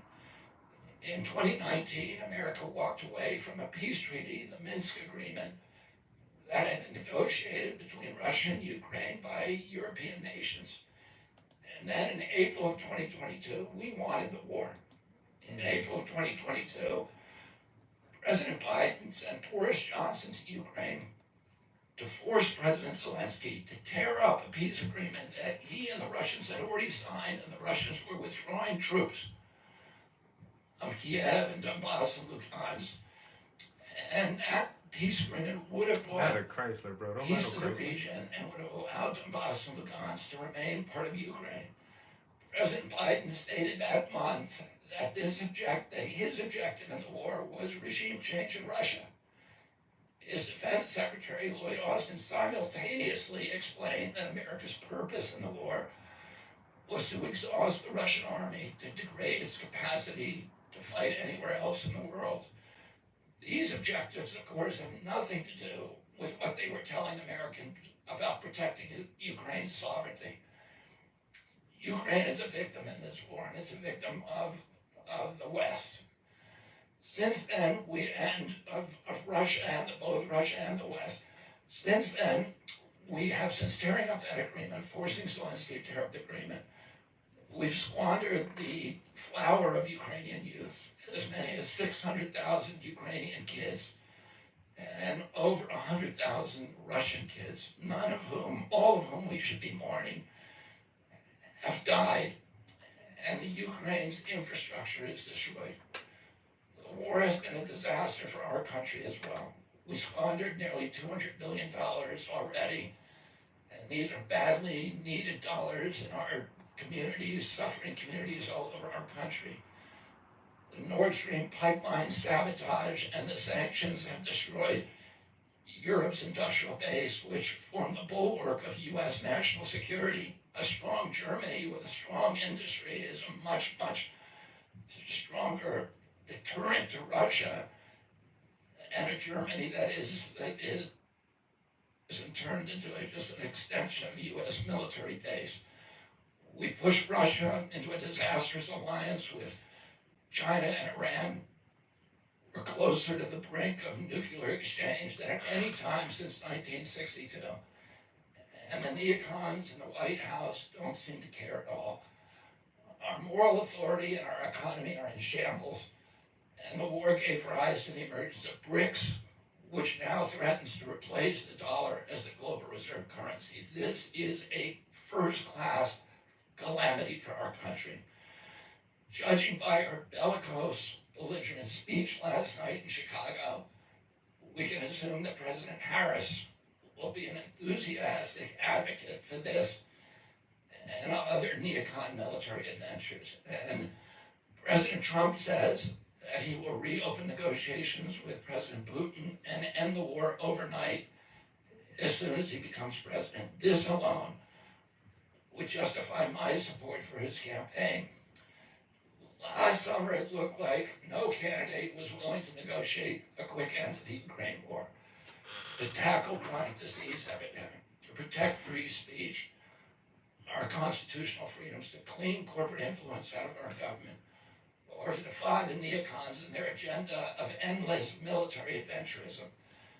But now one of the two candidates has adopted these issues as his own, to the point where he has asked to enlist me in his administration. I'm speaking, of course, of Donald Trump. Less than 2 hours after President Trump narrowly escaped assassination, Callie Means called me on my cell phone. I was then in Las Vegas. Callie is arguably the leading advocate for food safety, I gotta take a for bathroom. soil regeneration, and for ending the chronic disease epidemic that is destroying America's health and ruining our economy. Callie has exposed the insidious corruption at the FDA, the NIH, the HHS, and the USDA that has caused the epidemic. Callie had been working on and off for my campaign, advising me on those subjects since the beginning. And those subjects have been my primary focus for the last 20 years. I was delighted when Callie told me that day that he had also been advising President Trump. He told me President Trump was anxious to talk to me about chronic disease and other subjects, and to explore avenues of cooperation. He asked if I would take a call from the president. President Trump telephoned me a few minutes later, and I met with him the following day. A few weeks later, I met again with President Trump and his family members and closest advisors in Florida. In a series of long, intense discussions, I was surprised to discover that we are aligned on many key issues. In those meetings, he suggested that we join forces as a unity party. We talked about Abraham Lincoln's team of rivals. That arrangement would allow us to disagree publicly and privately, and fiercely if need be, on issues over which we differ, while working together on the existential issues upon which we are in concordance. I was a ferocious critic of many of the policies during his first administration, and there are still issues and approaches upon which we continue to have very serious differences. But we are aligned with each other on other key issues, like ending the forever wars, ending the childhood disease epidemics, securing the border, protecting freedom of speech, unraveling the corporate capture of our regulatory agencies, getting the U.S. intelligence agencies out of the business of propagandizing and censoring and surveilling Americans and interfering with our elections. Following my first discussion with President Trump, I tried unsuccessfully to open similar discussions with Vice President Harris. Vice President Harris declined to meet or even to speak with me. Suspending my candidacy is a heart-rending decision for me, but I'm convinced that it's the best hope for ending the Ukraine war and ending the chronic disease epidemic that is eroding our nation's vitality from the inside, and for finally protecting free speech. I feel a moral obligation to use this opportunity to save They keep ending my millions of Instagram American part because I was children listening to this shit. above all things. In case some of you don't realize how dire the condition is, our children's health and chronic disease in general, I would urge you to view Dr. Carlson's recent interview with Kelly Means and his sister, Dr. Casey Means, who is the top graduate of her class at Stanford Medical School. This is an issue that affects all of us far more directly and urgently than any culture war issue and all the other issues that we obsess on and that are tearing apart our country. This is the most important issue. Therefore, it has the potential to bring us together. So let me share a little bit about why I believe it's so urgent. Today, 2/3, we spend more on healthcare than any country on earth, twice what they pay in Europe. And yet we have the worst health outcomes of any nation in the world. We're about 79th in health outcomes behind Costa Rica, and Nicaragua, and Mongolia, and other countries.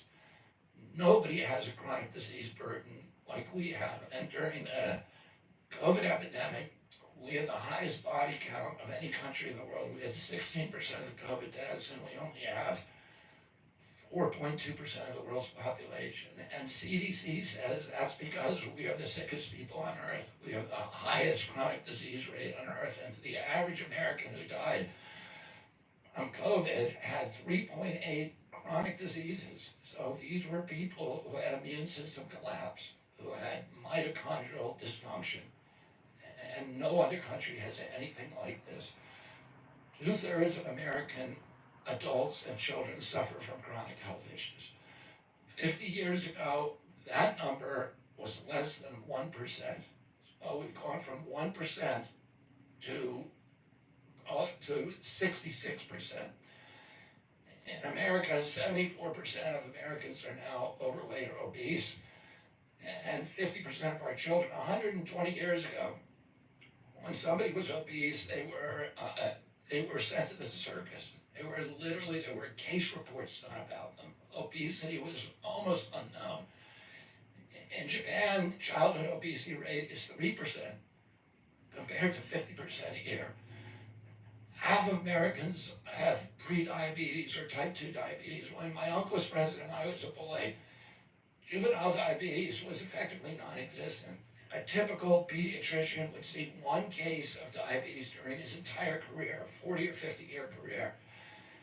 Today, 1 out of every 3 kids who walks through his office door is diabetic or pre-diabetic, and the mitochondrial disorder that caused diabetes also causing Alzheimer's, which is now classified as diabetes, and it's costing this country more than our military budget every year. There's been an explosion of neurological illnesses that I never saw as a kid: ADD, ADHD, speech delay, language delay, Tourette syndrome, narcolepsy, ASD, Asperger's, autism. In the year 2000, the autism rate was 1 in 1,500.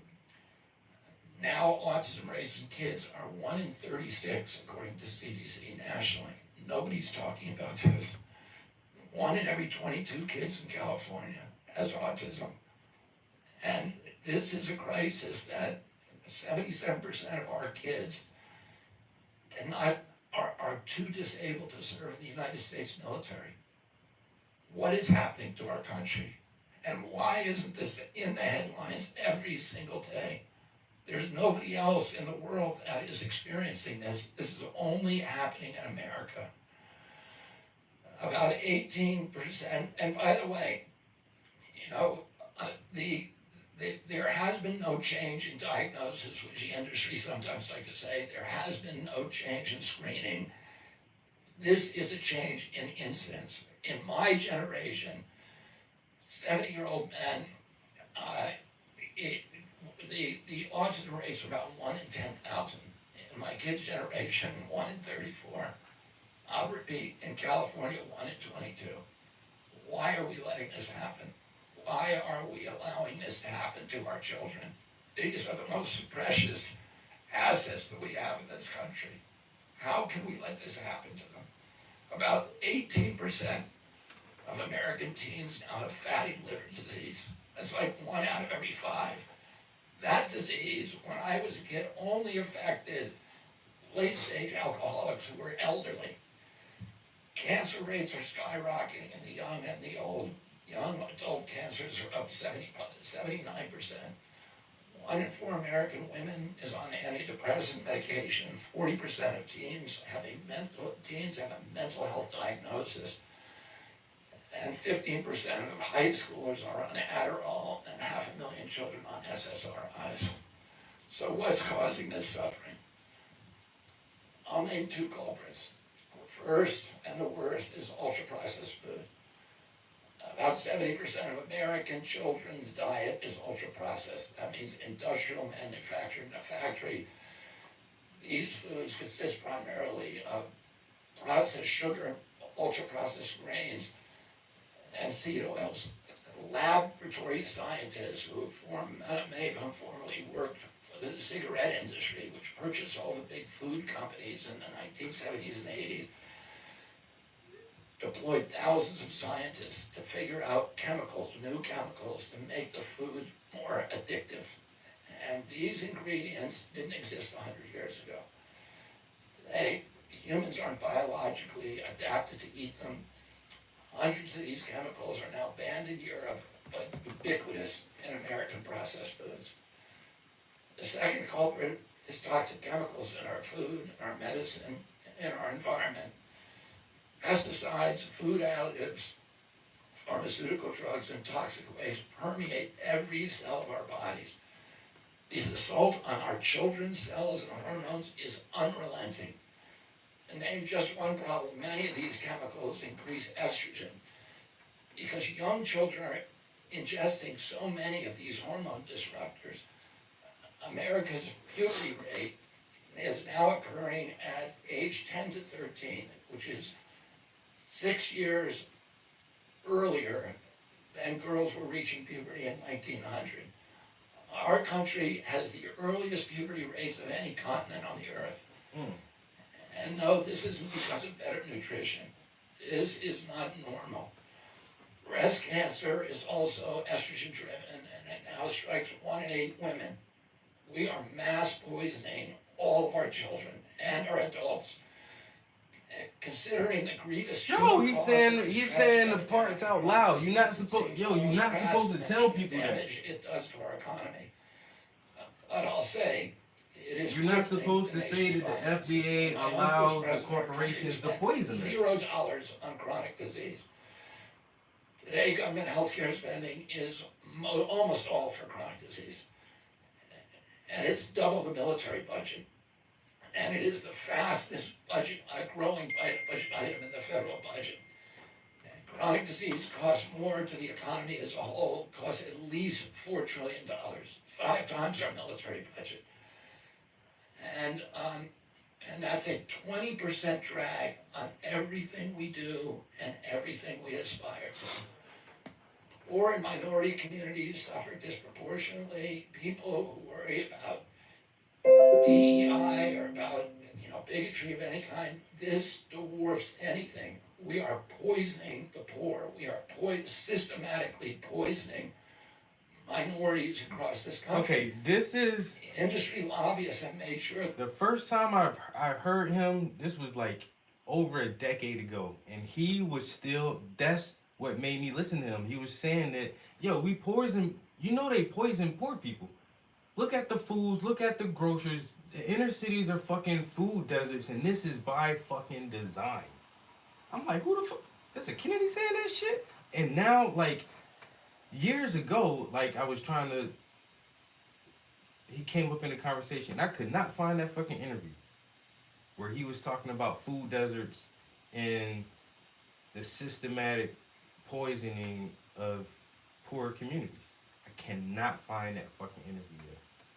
But he's still talking the same shit, yo. He's saying the shit you're not supposed to say. Most of the food stamp lunch program, about 70% of food stamps and about 70 or 77% of school lunches are processed foods. There's no vegetables. There's nothing that you would want to eat. We are just poisoning the poor citizens, and that's why they have the highest chronic disease burden of anybody, any demographic in our country, and the highest in the world. The same food industry lobbied to make sure that nearly all agricultural subsidies go to commodity crops that are the feedstock of processed food industry. These policies are destroying small farms and they're destroying our soils. We give about, I think, 8 times as much in subsidies to tobacco than we do to fruits and vegetables. It makes no sense. If we want a healthy country, the good news is that we can change all this. We can change it very, very quickly. America can get healthy again. To do that, we need to do 3 things. First, we need to root out the corruption in our health agencies.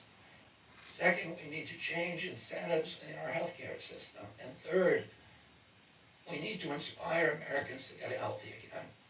80% of NIH grants go to people who have conflicts of interest. These are the people, virtually everybody who sits, Joe Biden just appointed a new panel to NIH to decide the food recommendations. And they're all people who are from the industry. They're all people who are from the processed food companies.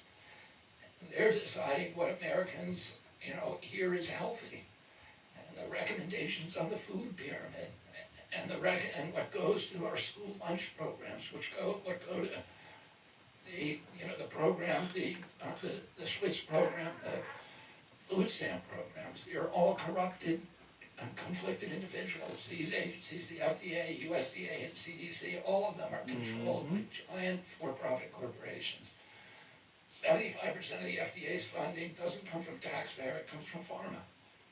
And pharma executives and consultants and lobbyists. Bro, you talking too much. These agencies. You talking too much. Backing. I'm going to change that.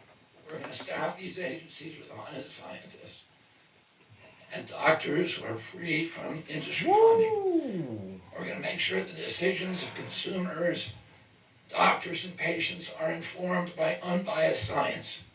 A sick child is the best thing for the pharmaceutical industry. When American children or adults get sick with a chronic condition, they're put on medication for their entire life.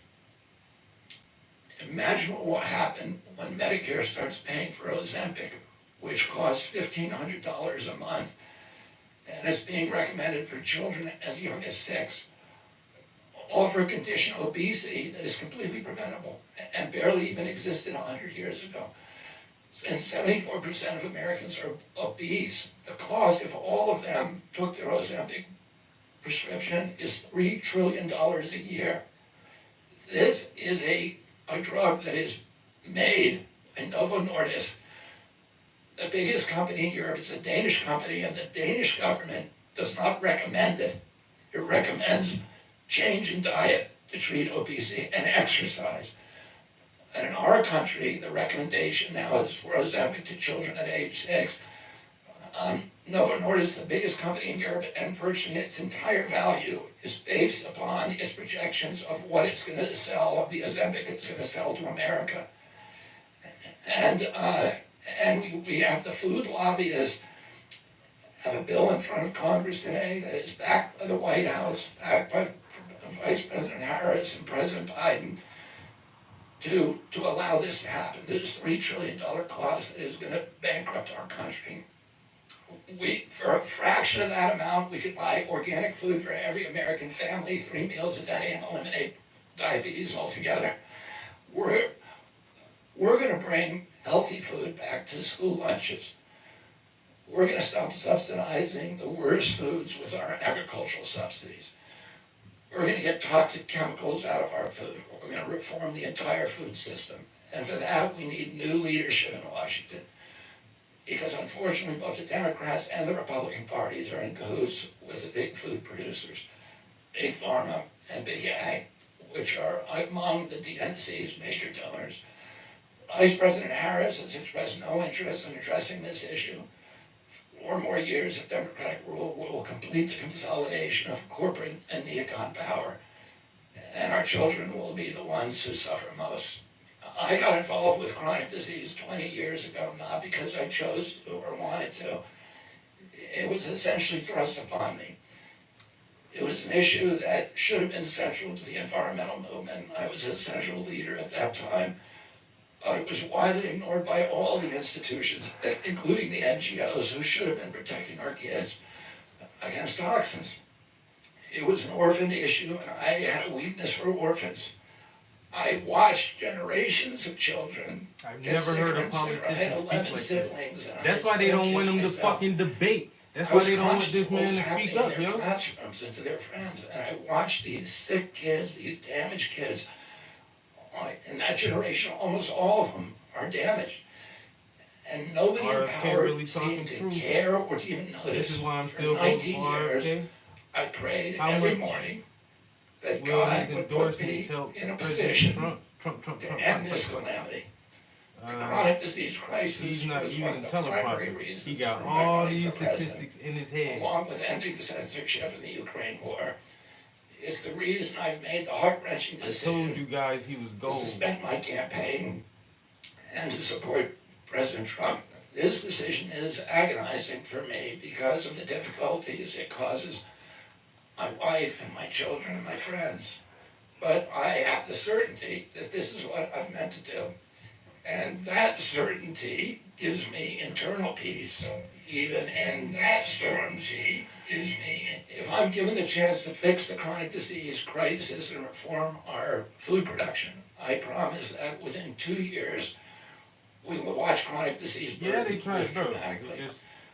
We will make Americans healthy again. Within 4 years, America will be a healthy country. We will be stronger, more resilient, more optimistic. What Camilla said so far? Not a whole lot. When I'm president, I'll do this.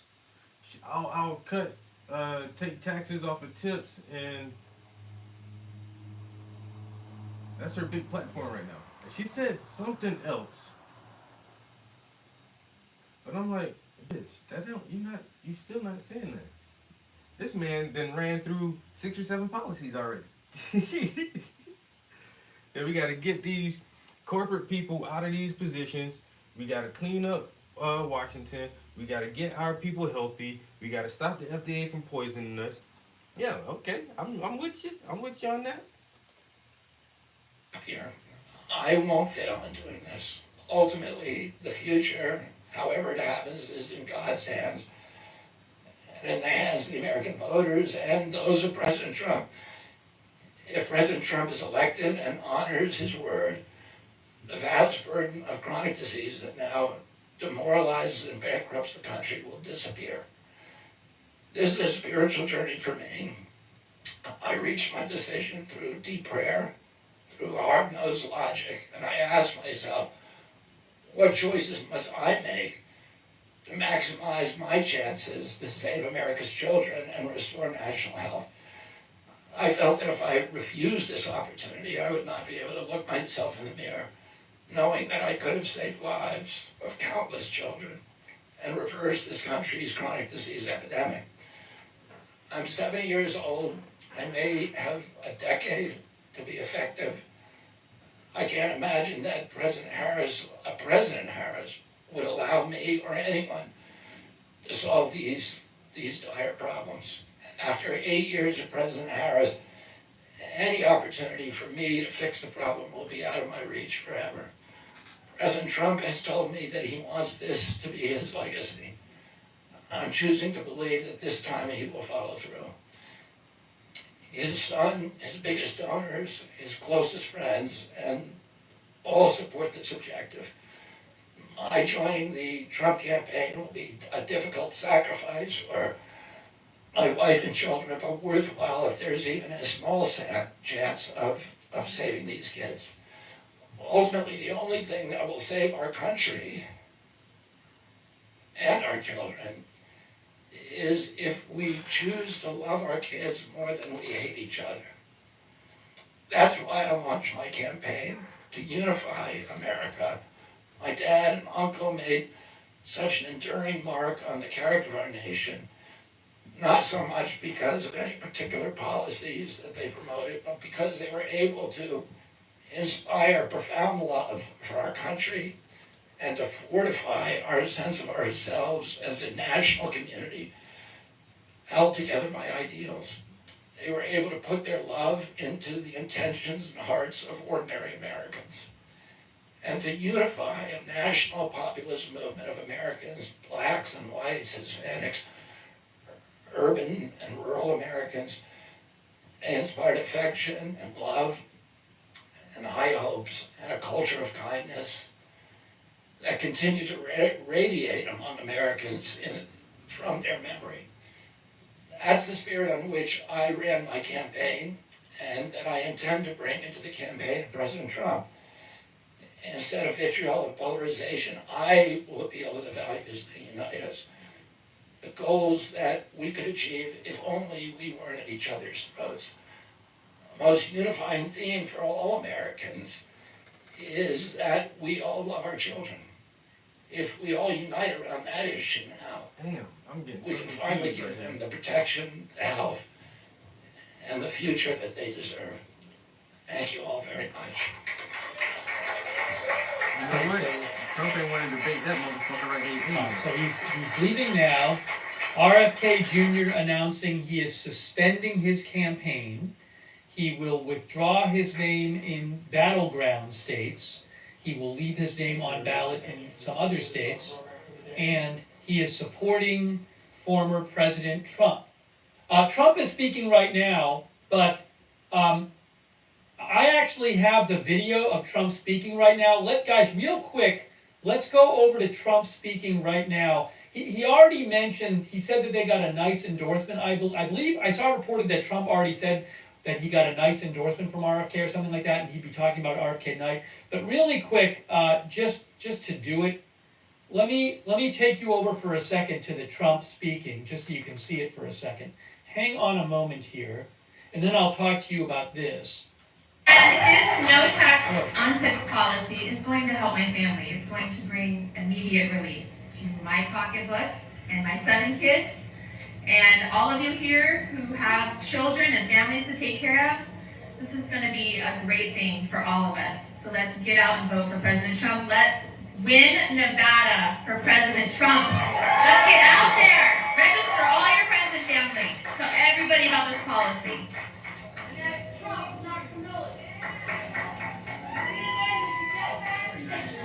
That's great. Thank you very much, Nicole.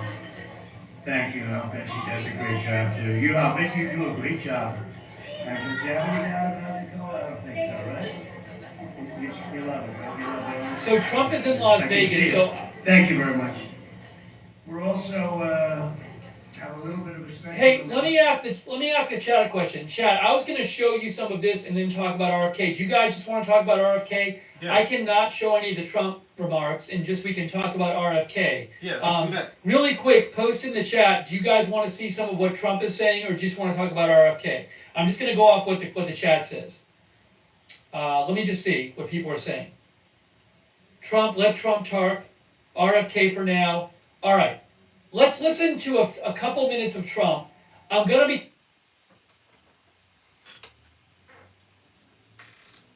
What happened? What the fuck happened? My whole screen just shut off. What?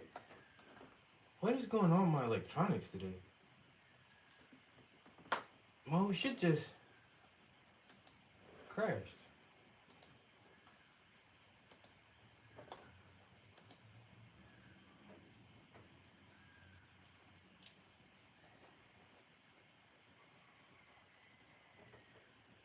is so wild.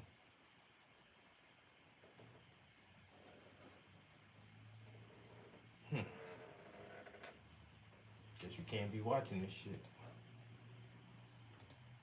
Oh,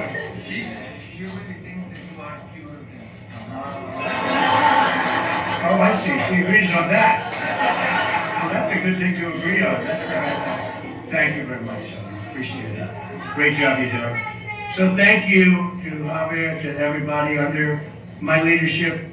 Our Latino American community has as you know, and as he knows, prospered like never before. Yeah. And you know, we're winning. We won places. The governor of Texas called me.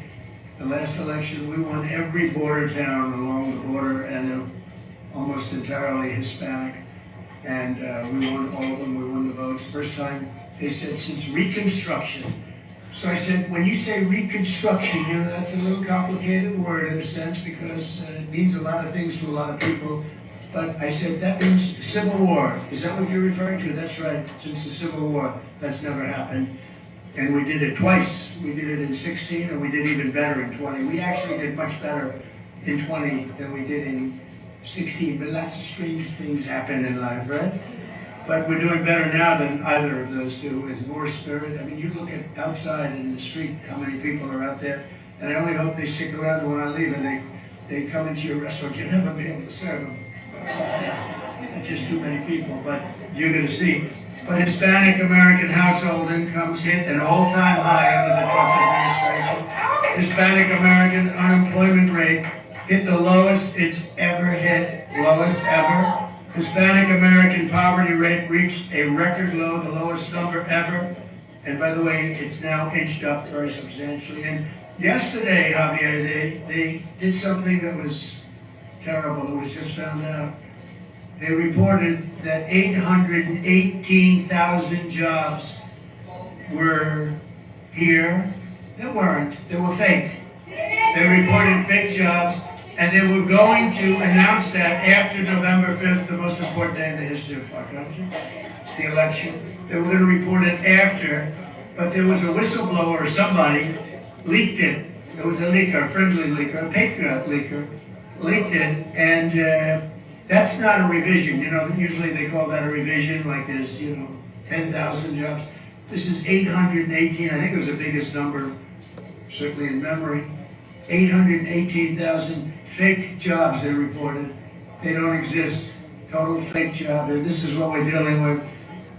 And that's at a big number. That's a big, big downward number, in other words, on their reporting. But they reported these jobs, and now they've had to revise it and take them off the books. More than 1.5 million Hispanic Americans were lifted out of poverty during my administration, and the household wealth of the median Hispanic family grew by 65%. That's a lot of money, It makes sense, right? Now it's heading south, by the way, just in case but we'll get it back up fast. The Hispanic American high school graduation rate reached an all-time high, and home ownership among Hispanics also hit a record high. And for working families and small businesses like this one, this is not a small business, this is a big business, but we'll call it a small business for tax purposes, okay?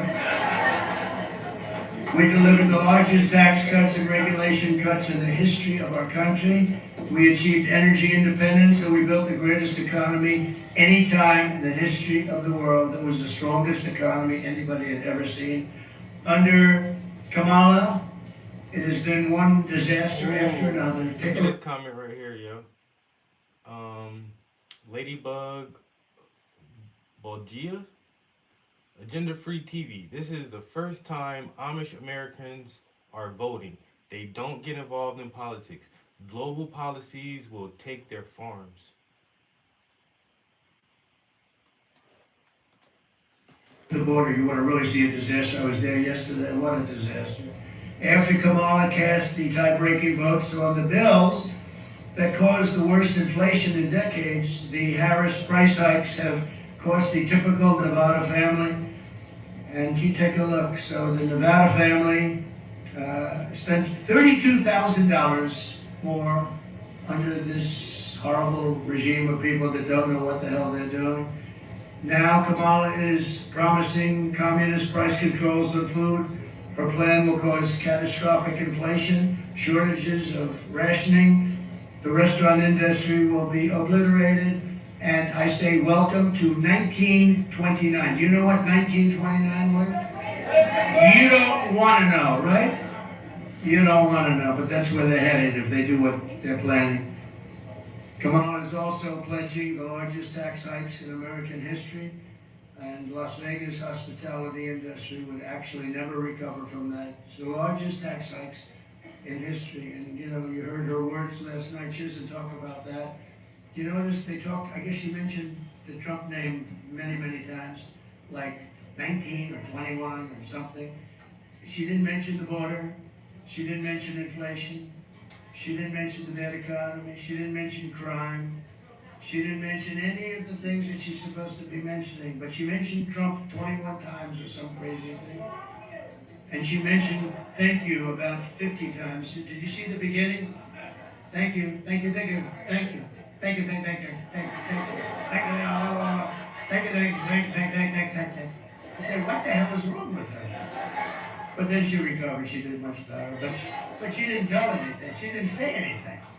She talked about her family, how beautiful San Francisco was. I put out a note. I said, well, the word "was" is very important because what the hell happened? Under her, as district attorney, she destroyed San Francisco, and then as the Attorney General, she ruined the state of California with her stupid policies.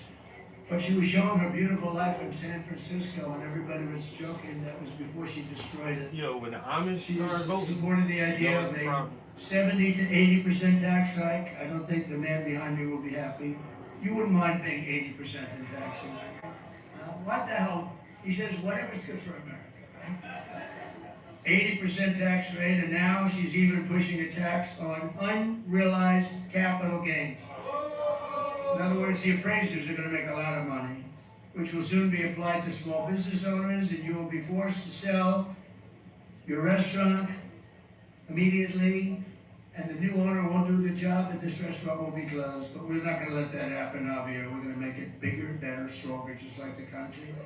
So this is really beyond social, because she's a socialist, but she's really a Marxist. The Marxist is a step beyond. Remember how you said at the State of the Union, we will not have socialism in America. We will never be a socialist country. I was right. We skipped over socialism. We're down to communism. I was right about it, though. I'm glad to be right. This is, thank you. I like that woman. Where are you? I like that. She said, you're always right. But this is beyond socialism. This is the beginning of communism. It really is, and we can't let that happen. You look at Venezuela, you look at some of these countries that we all know so well, and what happened to them can happen to us. It's just a bigger version. That's where we're headed if this group gets elected. But we'll not let Kamala and the group turn America into a communist nation. We're not going to let it happen. We can't let it happen. I'll cut taxes, and what we're doing is we're cutting taxes, regulations. We're going to defeat inflation, rapidly bring prices down, and make America affordable again. It's not affordable. People can't buy, as Javier said before, they can't buy sneakers, they can't buy anything. To help seniors, we will have no tax on Social Security benefits. That's a big deal.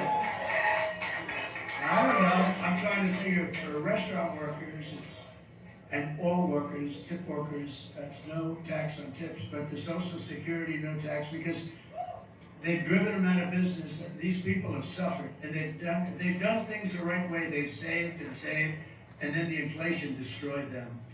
And we're going to have no tax on Social Security benefits, and that's a big thing, and it's very important. Just as important as what I said before about the no tax on tips.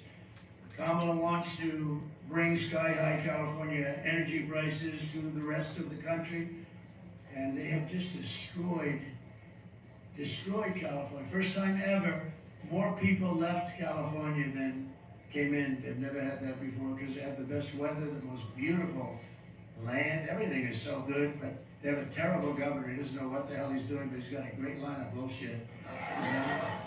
He's got a good line of stuff. We're doing great in California, You know the U-Haulers and the trailers and stuff? They go to Texas, Florida, other states, right? And they don't know what to do. They only go one way. They want to try and get them back. They have a hard time bringing them back. They don't know what to do. But under the extremist net zero energy policies, what you call them, the extremists, the radical people, they're really hurting our country and ultimately destroying our country. The environmental extremists, we call them. Nevada electricity prices have already increased by 50%. So it's 50%. Do you see them going up there? I mean, do you see them? They've gone up by 50% over a very short period of time, and I'll unleash American energy, and we'll cut your prices in half. We'll be able to get your energy prices cut in half, and that goes for the whole nation. That's ridiculous that they've increased that much, and you see that. Well, that's terrible. I'll deliver universal school choice, letting your child go to the public, private, religious, charter school of your choice, the family's choice, and it's something. School choice is a big deal. It's a big deal. Everybody wants school choice. And I'll support our police and stop the crime wave that was caused by this woman. What she's done in the border, she was the border czar. She's the one to talk about it. She said, I'm not the border czar. For 4 years, she's the border czar. Now she's not the border czar all of a sudden. You know why? Because people are coming in at levels that nobody's ever seen before. They're coming in by the millions, and they're coming from jails and prisons. They're slightly different meaning. They're coming from mental institutions and insane asylums. They're emptying out so many of their cities of criminals, and they're busing them into the good old USA.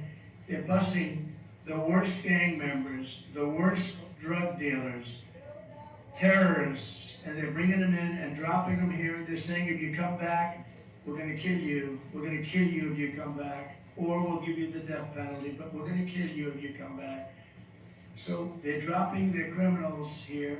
They're emptying their jails and dumping everybody, and these are tough people too, and they're dumping them into our country. And you take a look at the prison populations all over the world. We're not just talking about South America, all over the world, the Congo in Africa. Many people are coming out of the Congo, and they're coming from jails in the Congo.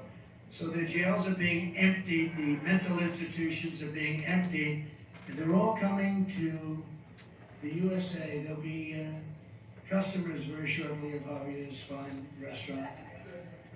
What's happening is horrible. It's horrible. And they're destroying our country. And we're going to do the largest deportation in the history of the world. We have no choice. And you see the death and destruction they're causing. I was at the border yesterday with some people whose families were just obliterated by these horrible, horrible people that have been allowed to come in. And remember, terrorists are coming in at levels we've never seen before. Only bad things can happen.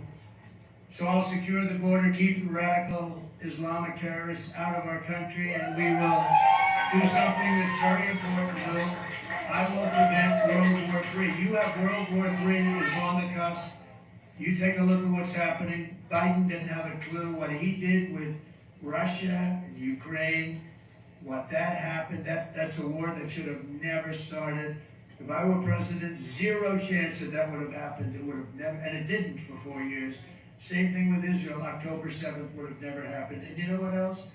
You wouldn't have had that horror show, the most embarrassing day in our history, Afghanistan. And very importantly, you wouldn't have had inflation, because inflation was caused by energy. Now it's caused by everything. And the prices are so high that people are being driven out of business, including a lot of Hispanic people, a lot of black people. What's happening with the black population is they're losing their jobs to the people that are pouring across the border. The black population is being decimated. You wait till you see the real numbers that come. They're losing their jobs because Biden and Harris are allowing millions of people to come into our country, and they're taking black people's jobs, African American jobs. They're taking those jobs, and a lot of those jobs are Hispanic jobs too. And the next thing that's going to be hit, I can tell you union leaders, the unions are going to be hit really, really hard. So I just want to end by saying that November 5th is a very important day. I believe it will go down as the most important day in the history of our country. That means you have to vote. It's going to be a big vote. If we win this state, if we win Nevada, we're going to win something that's going to be very, very special. We're going to win the whole thing. If you win Nevada, we're going to win the whole thing. And I don't know how the hell we can lose it. I've never seen such support. So, to Javier and his family, thank you. Thank you very much. I like that group over there. They're a little bit frisky, but I like you very much. So I just want to thank everybody here. You're incredible people. I'm behind you 100%. November 5th, you're going to vote a little earlier than that, but whatever you gotta vote. Make sure your vote is secure, because remember, they cheat like hell. Make sure, and again, we win this state, we win the whole thing, and we're gonna turn our country around. So thank you very much. Thanks very much, Javier.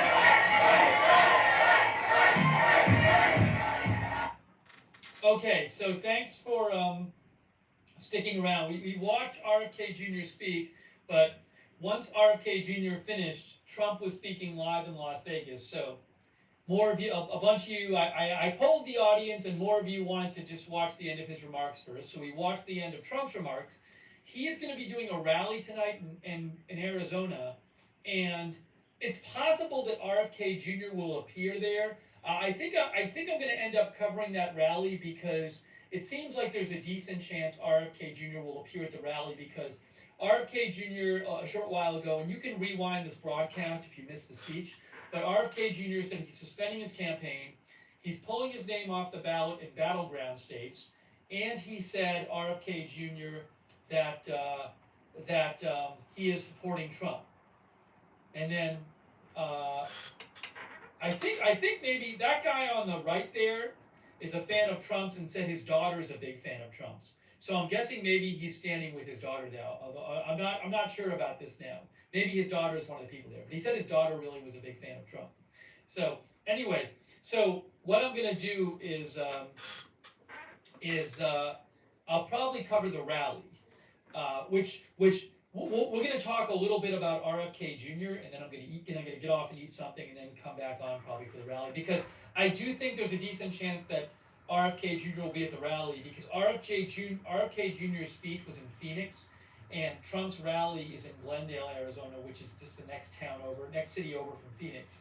So I do, and also the Trump campaign has teased a special guest at their rally. So I do want to cover that rally if there's a chance that RFK Jr. is going to appear at the rally. So that's my plan going forward. I want to take some of your guys' comments on here about RFK Jr. suspending his campaign and endorsing Trump. Hey, really quick, I got to say a couple thank yous. I hope people are still around. I appreciate a number of people donated as we watched Trump here. A number of people donated during our coverage of the RFK speech. I wanted to say a quick thanks to Uncle Lester Cam, who says he is an RFK Jr. supporter.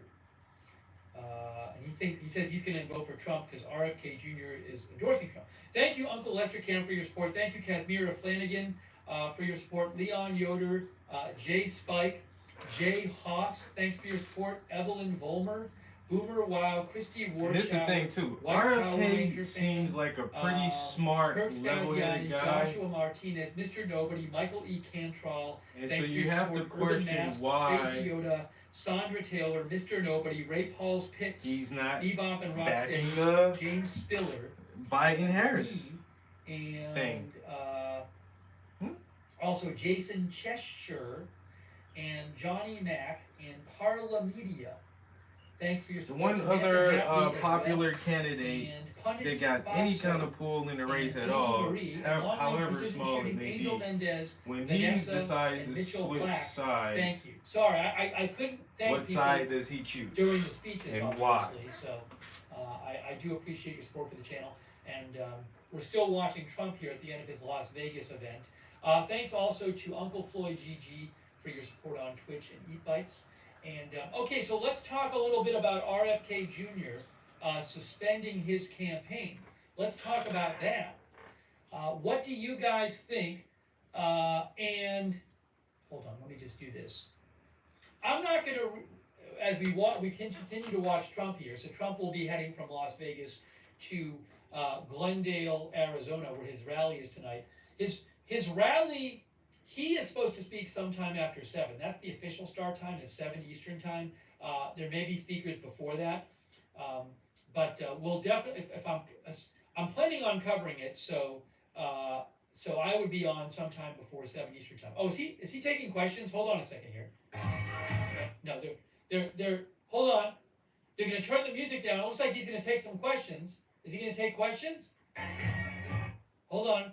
It looks like Trump is going to take some questions, but he wants the music to get turned down. Look, hold on a moment. Hold on a moment.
with the Secret Service. So I took blame about that for a long time. They never gave us the number of people necessary. They were working with, and no requests were made, but they were working for a long time, and a long time without the proper number of people. I see that, and just common sense, you could see it. Because we were getting crowds, so we had 170,000 people show up in New Jersey, Wildwood, New Jersey. We had 88,000 people in South Carolina. We never had the number of people that were necessary to protect somebody and control the people themselves. So I think they should probably look at that. And that came out of like.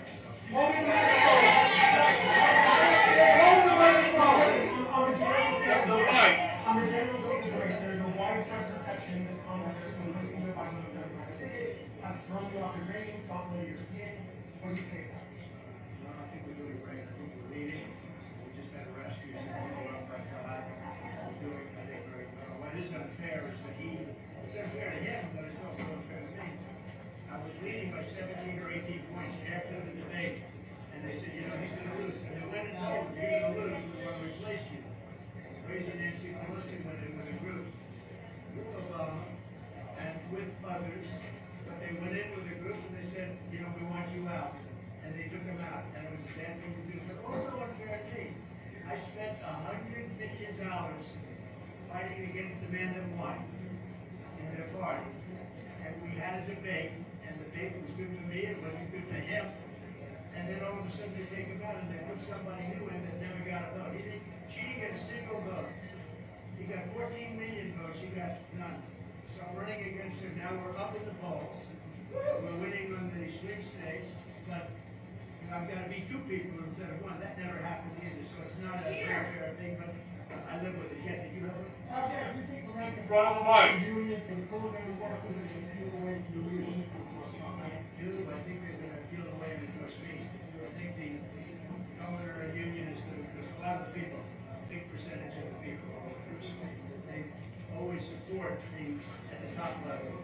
But they supported me, I think we support the culinary. Now, with the no tax on tips, I think they're going to be very supportive.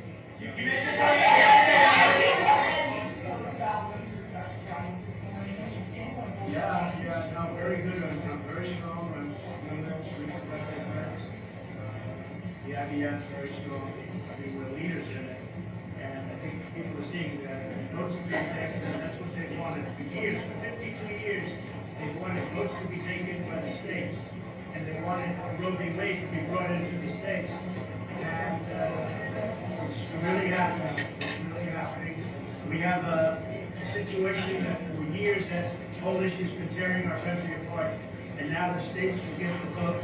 And, you know, if you look at many of the states are up right now, they're getting the vote, and they're getting the vote that the people want. They wanted the vote of the people.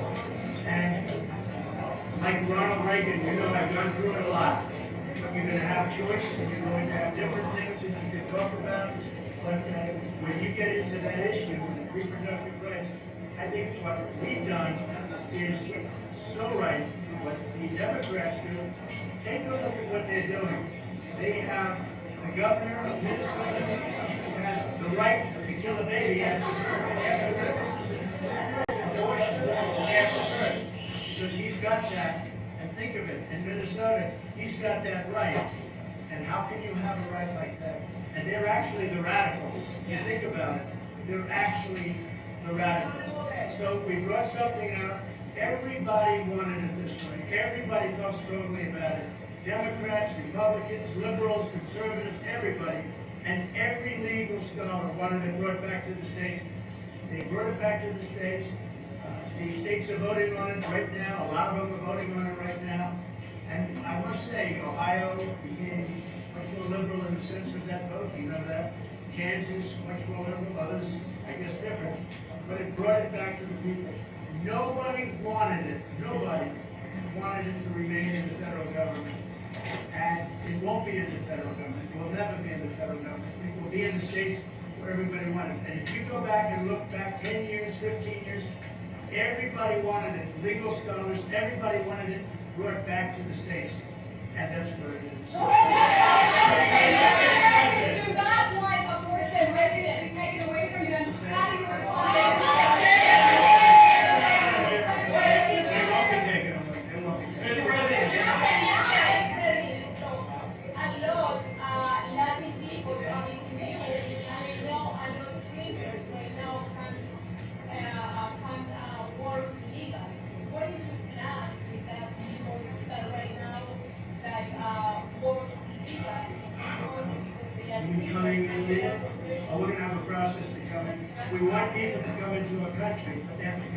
legally. We don't want people that are murderers, that are drug dealers, coming in from jails. We don't want that. We want people to come in, or we want them to come in through a system legally. And we're going to open that system up. We need people. We need workers. We need a lot of people.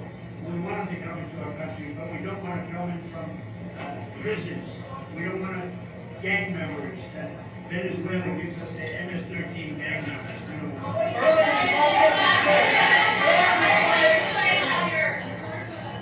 Up to the mic.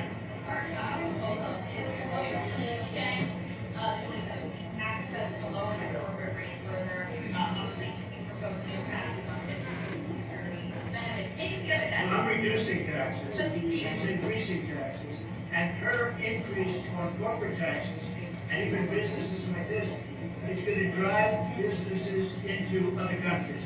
Because you know, other countries want, we have great international corporations, they can go anywhere, they can go into other countries. If they're offered better deals, they'll leave the United States, and that's what she's going to be doing. She'll force businesses, big businesses, to leave with all the jobs and everything else, to leave us, to leave this country and move to Europe and many different places. And they're always fighting for our businesses. And many businesses have left. But we don't want that. And if they charge too much on taxes, these businesses, especially the big ones, they're international businesses, they're going to leave the United States. You're going to lose all the jobs, all the income, and we're going to end up being a third world country. And in many ways, because of the bad job that she's done, Kamala's done on the border, she was the border czar. Now she's trying to say she wasn't. But she ran the worst operation. I have the endorsement of the border people, the border unions, the ICE, every law enforcement group, just about in America is endorsing. What she's done on the border is so bad and so dangerous for our country, and it's going to ruin our country. We have to stop. We will have 100 million people come in from all over the world, not just South America. And this country will be a whole different place. It'll be a banana republic, but in many cases, when it comes to elections and borders, it already is. Well,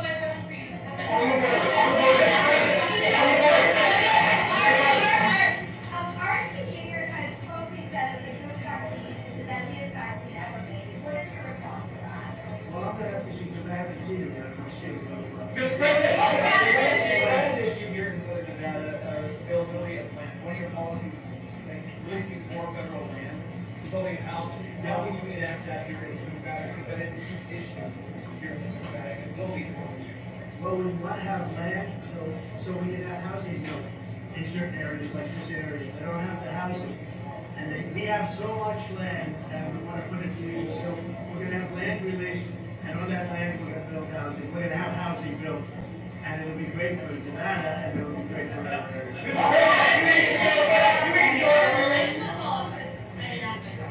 So between all of that, between lowering the corporate tax rate, extending tax cuts, the proposal tax cuts, you propose all that without any changes to family programs. That's not talking about trillions of dollars added to the deficit. How do you plan to pay for it? Well, we'll have tremendous growth. Yeah. Gave the largest tax cuts ever given. We had a much lower rate, but the following year we took in more income. With a lower rate, we took in more income. And companies like Apple and others were bringing money in from Europe and other places. They were bringing in billions of dollars that they would have never brought in except for what I did. Also, just getting back to this other question, like Ronald Reagan before him on the abortion question, I happen to believe in exceptions. Very important, but I say to people, you have to follow your heart. So probably you're 85% of the people that agree with that in terms of just Republicans. But you have the life of the mother, rape, and incest. I happen to believe in the exceptions. I happen to believe also that the Democrats are the radical ones because they will do abortions and approve abortions in the 9th month, the 8th month, and also after birth, which is basically the execution of the baby in some cases. If you look at Minnesota, they have the right to do that. You have a man now who's running for vice president who signed a bill to sell tampons in boys' bathrooms. Not to sell them, to give them. But the exceptions to me is important. Some people don't agree, but for the most part, they do. I think it's up to probably 85 or 90%. But if you look at the voting, and it's so interesting to see, this issue is tearing our country apart. And it's really not tearing our country apart anymore, because now people get to vote, and they get to vote in their state. And for the most part, they believe in the exceptions, and they want the exceptions. It makes it a much easier way. At the same time, you have to follow your heart. You have to do what's right. But we brought it locally. It'll never be in the federal government again. It should have never been there. And again, for 52 years, from the beginning of Roe v. Wade, people have wanted to get it out. And many presidents have tried. They were unable to do it. And I just want to thank 6 very brave and brilliant Supreme Court justices for doing that.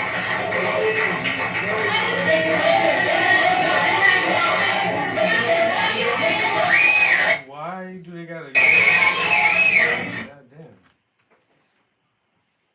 All right, I'm about to go ahead and take a break. How long have we been here? 153 minutes.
Yeah, let me go ahead and clean up. We got a good bit done on this hat, though. Like I said, I just know it's so tedious. Oh my god. The first layer, well, the first flat layer didn't look like much, and then the second dark layer didn't look like much, but the third layer is starting to come together a little something now. You know, it's starting to come together a little bit. We'll come in, we'll buff some spots out and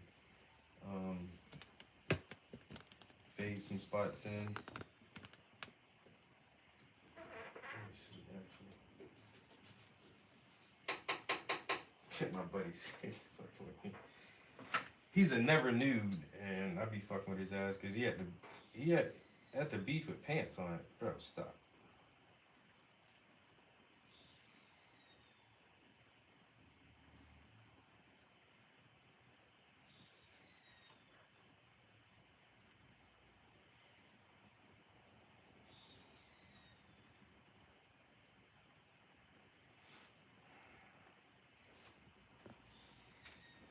My homie is weird, bro. Look. He's at the fucking beach on a beautiful day. Look at his legs. This motherfucker got jeans on, man. He's a fucking never nude.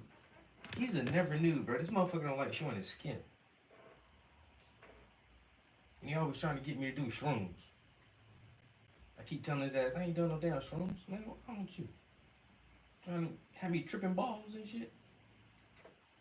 And so I hollered at him earlier yesterday. He said, oh, I'm on vacation. You know, with the family.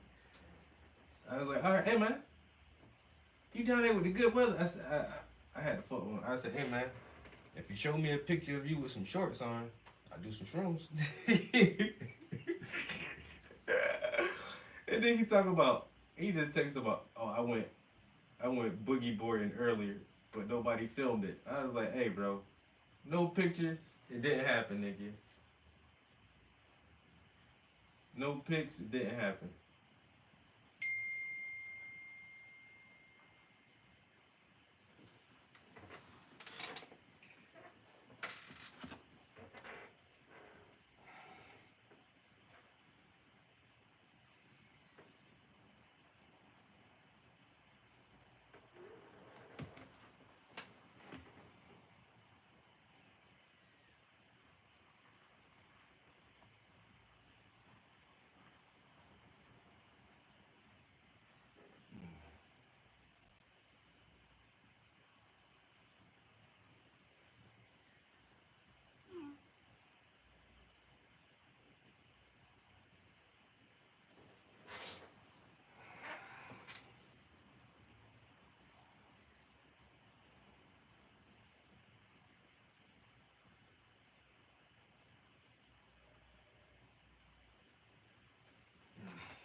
Shit, why can't I just walk away from this motherfucker?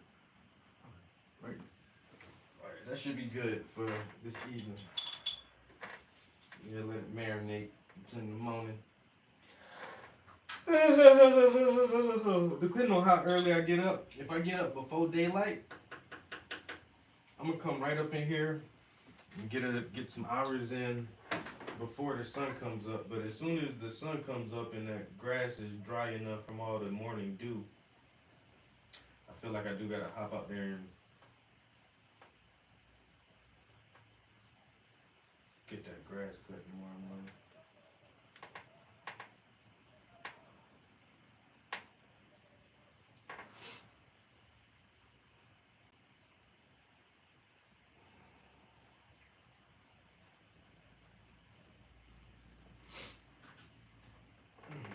I thought the contractors were gonna come back today and put my gutters on. And you know what? Them motherfuckers ain't came to work today. But they left a big ass dumpster trailer in my fucking driveway, and I can't park my car there. Like, what the shit, bro?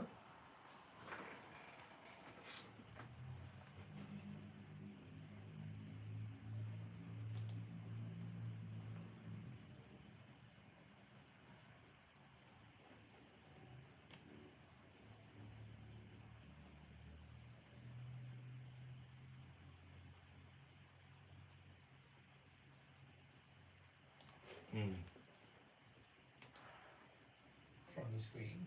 But thank you for voting in our poll. We'll talk a little bit about what happened. A little summary here just from Associated Press. Robert F. Kennedy Jr. suspended his independent campaign for president today.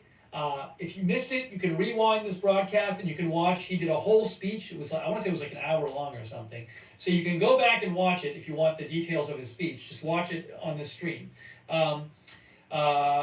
He suspended his campaign. He endorsed Trump, a late-stage shakeup of the presidential race that could give the former president a modest boost from Kennedy's supporters. Kennedy said his internal polls had shown that his presence in the race would hurt Trump and help Kamala Harris, though recent public polls don't provide a clear indication that he is having an outsized impact on support for either major party candidate. Kennedy cited free speech, the war in Ukraine, and a war on our children, what he also referred to as a chronic disease crisis, as among the reasons he would try to remove his name from the ballot in the battleground states. These are the principal causes that persuaded me to leave the Democratic Party and run as an independent, and now to throw my support to President Trump, he said. However, he made clear he was not formally ending his bid and said his supporters could continue to back him in the majority of states where they are unlikely to sway the outcome. Kennedy took steps to withdraw his candidacy in at least 2 states late this week, Arizona and... Damn, the Sega Genesis came out 35 years ago. In 1989, I was 8 years old.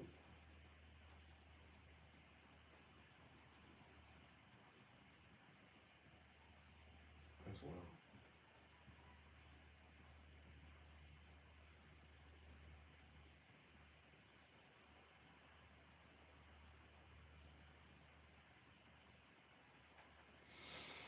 All right, let me get up out of here.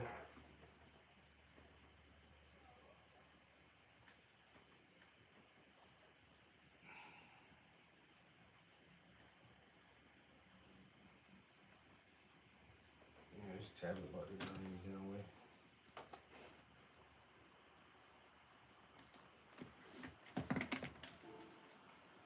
See, and we didn't even listen to the mixtape today. Aren't you happy?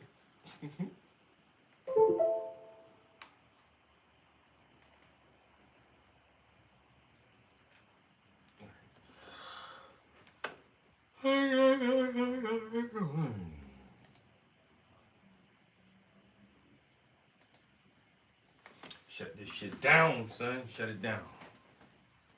I appreciate y'all, like always, you know.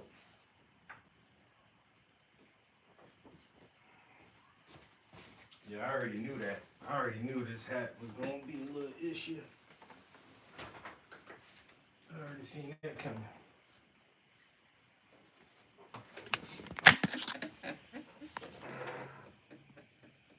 It ain't looking too bad though. Starting to look like a little knitted hat. We'll figure it out as we go.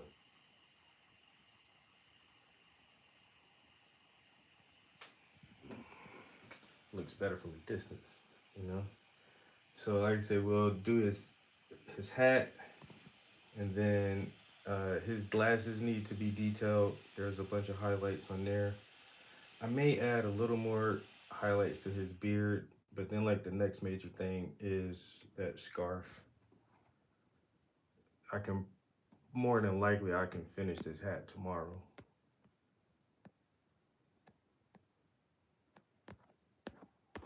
Why won't this react to me?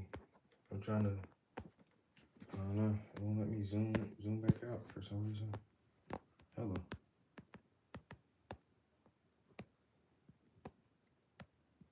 Oh, that's as zoomed out as it can go? I didn't realize that. Okay, whatever. But yeah, you know, his jacket looking good, man. Oh, damn, I keep forgetting his dreads. And this guy has a lot of jewelry on, so. I don't know, if I can just finish that hat between tomorrow and Sunday, I'll be good with that for the weekend. And then on Monday, we'll start on this scarf, I guess.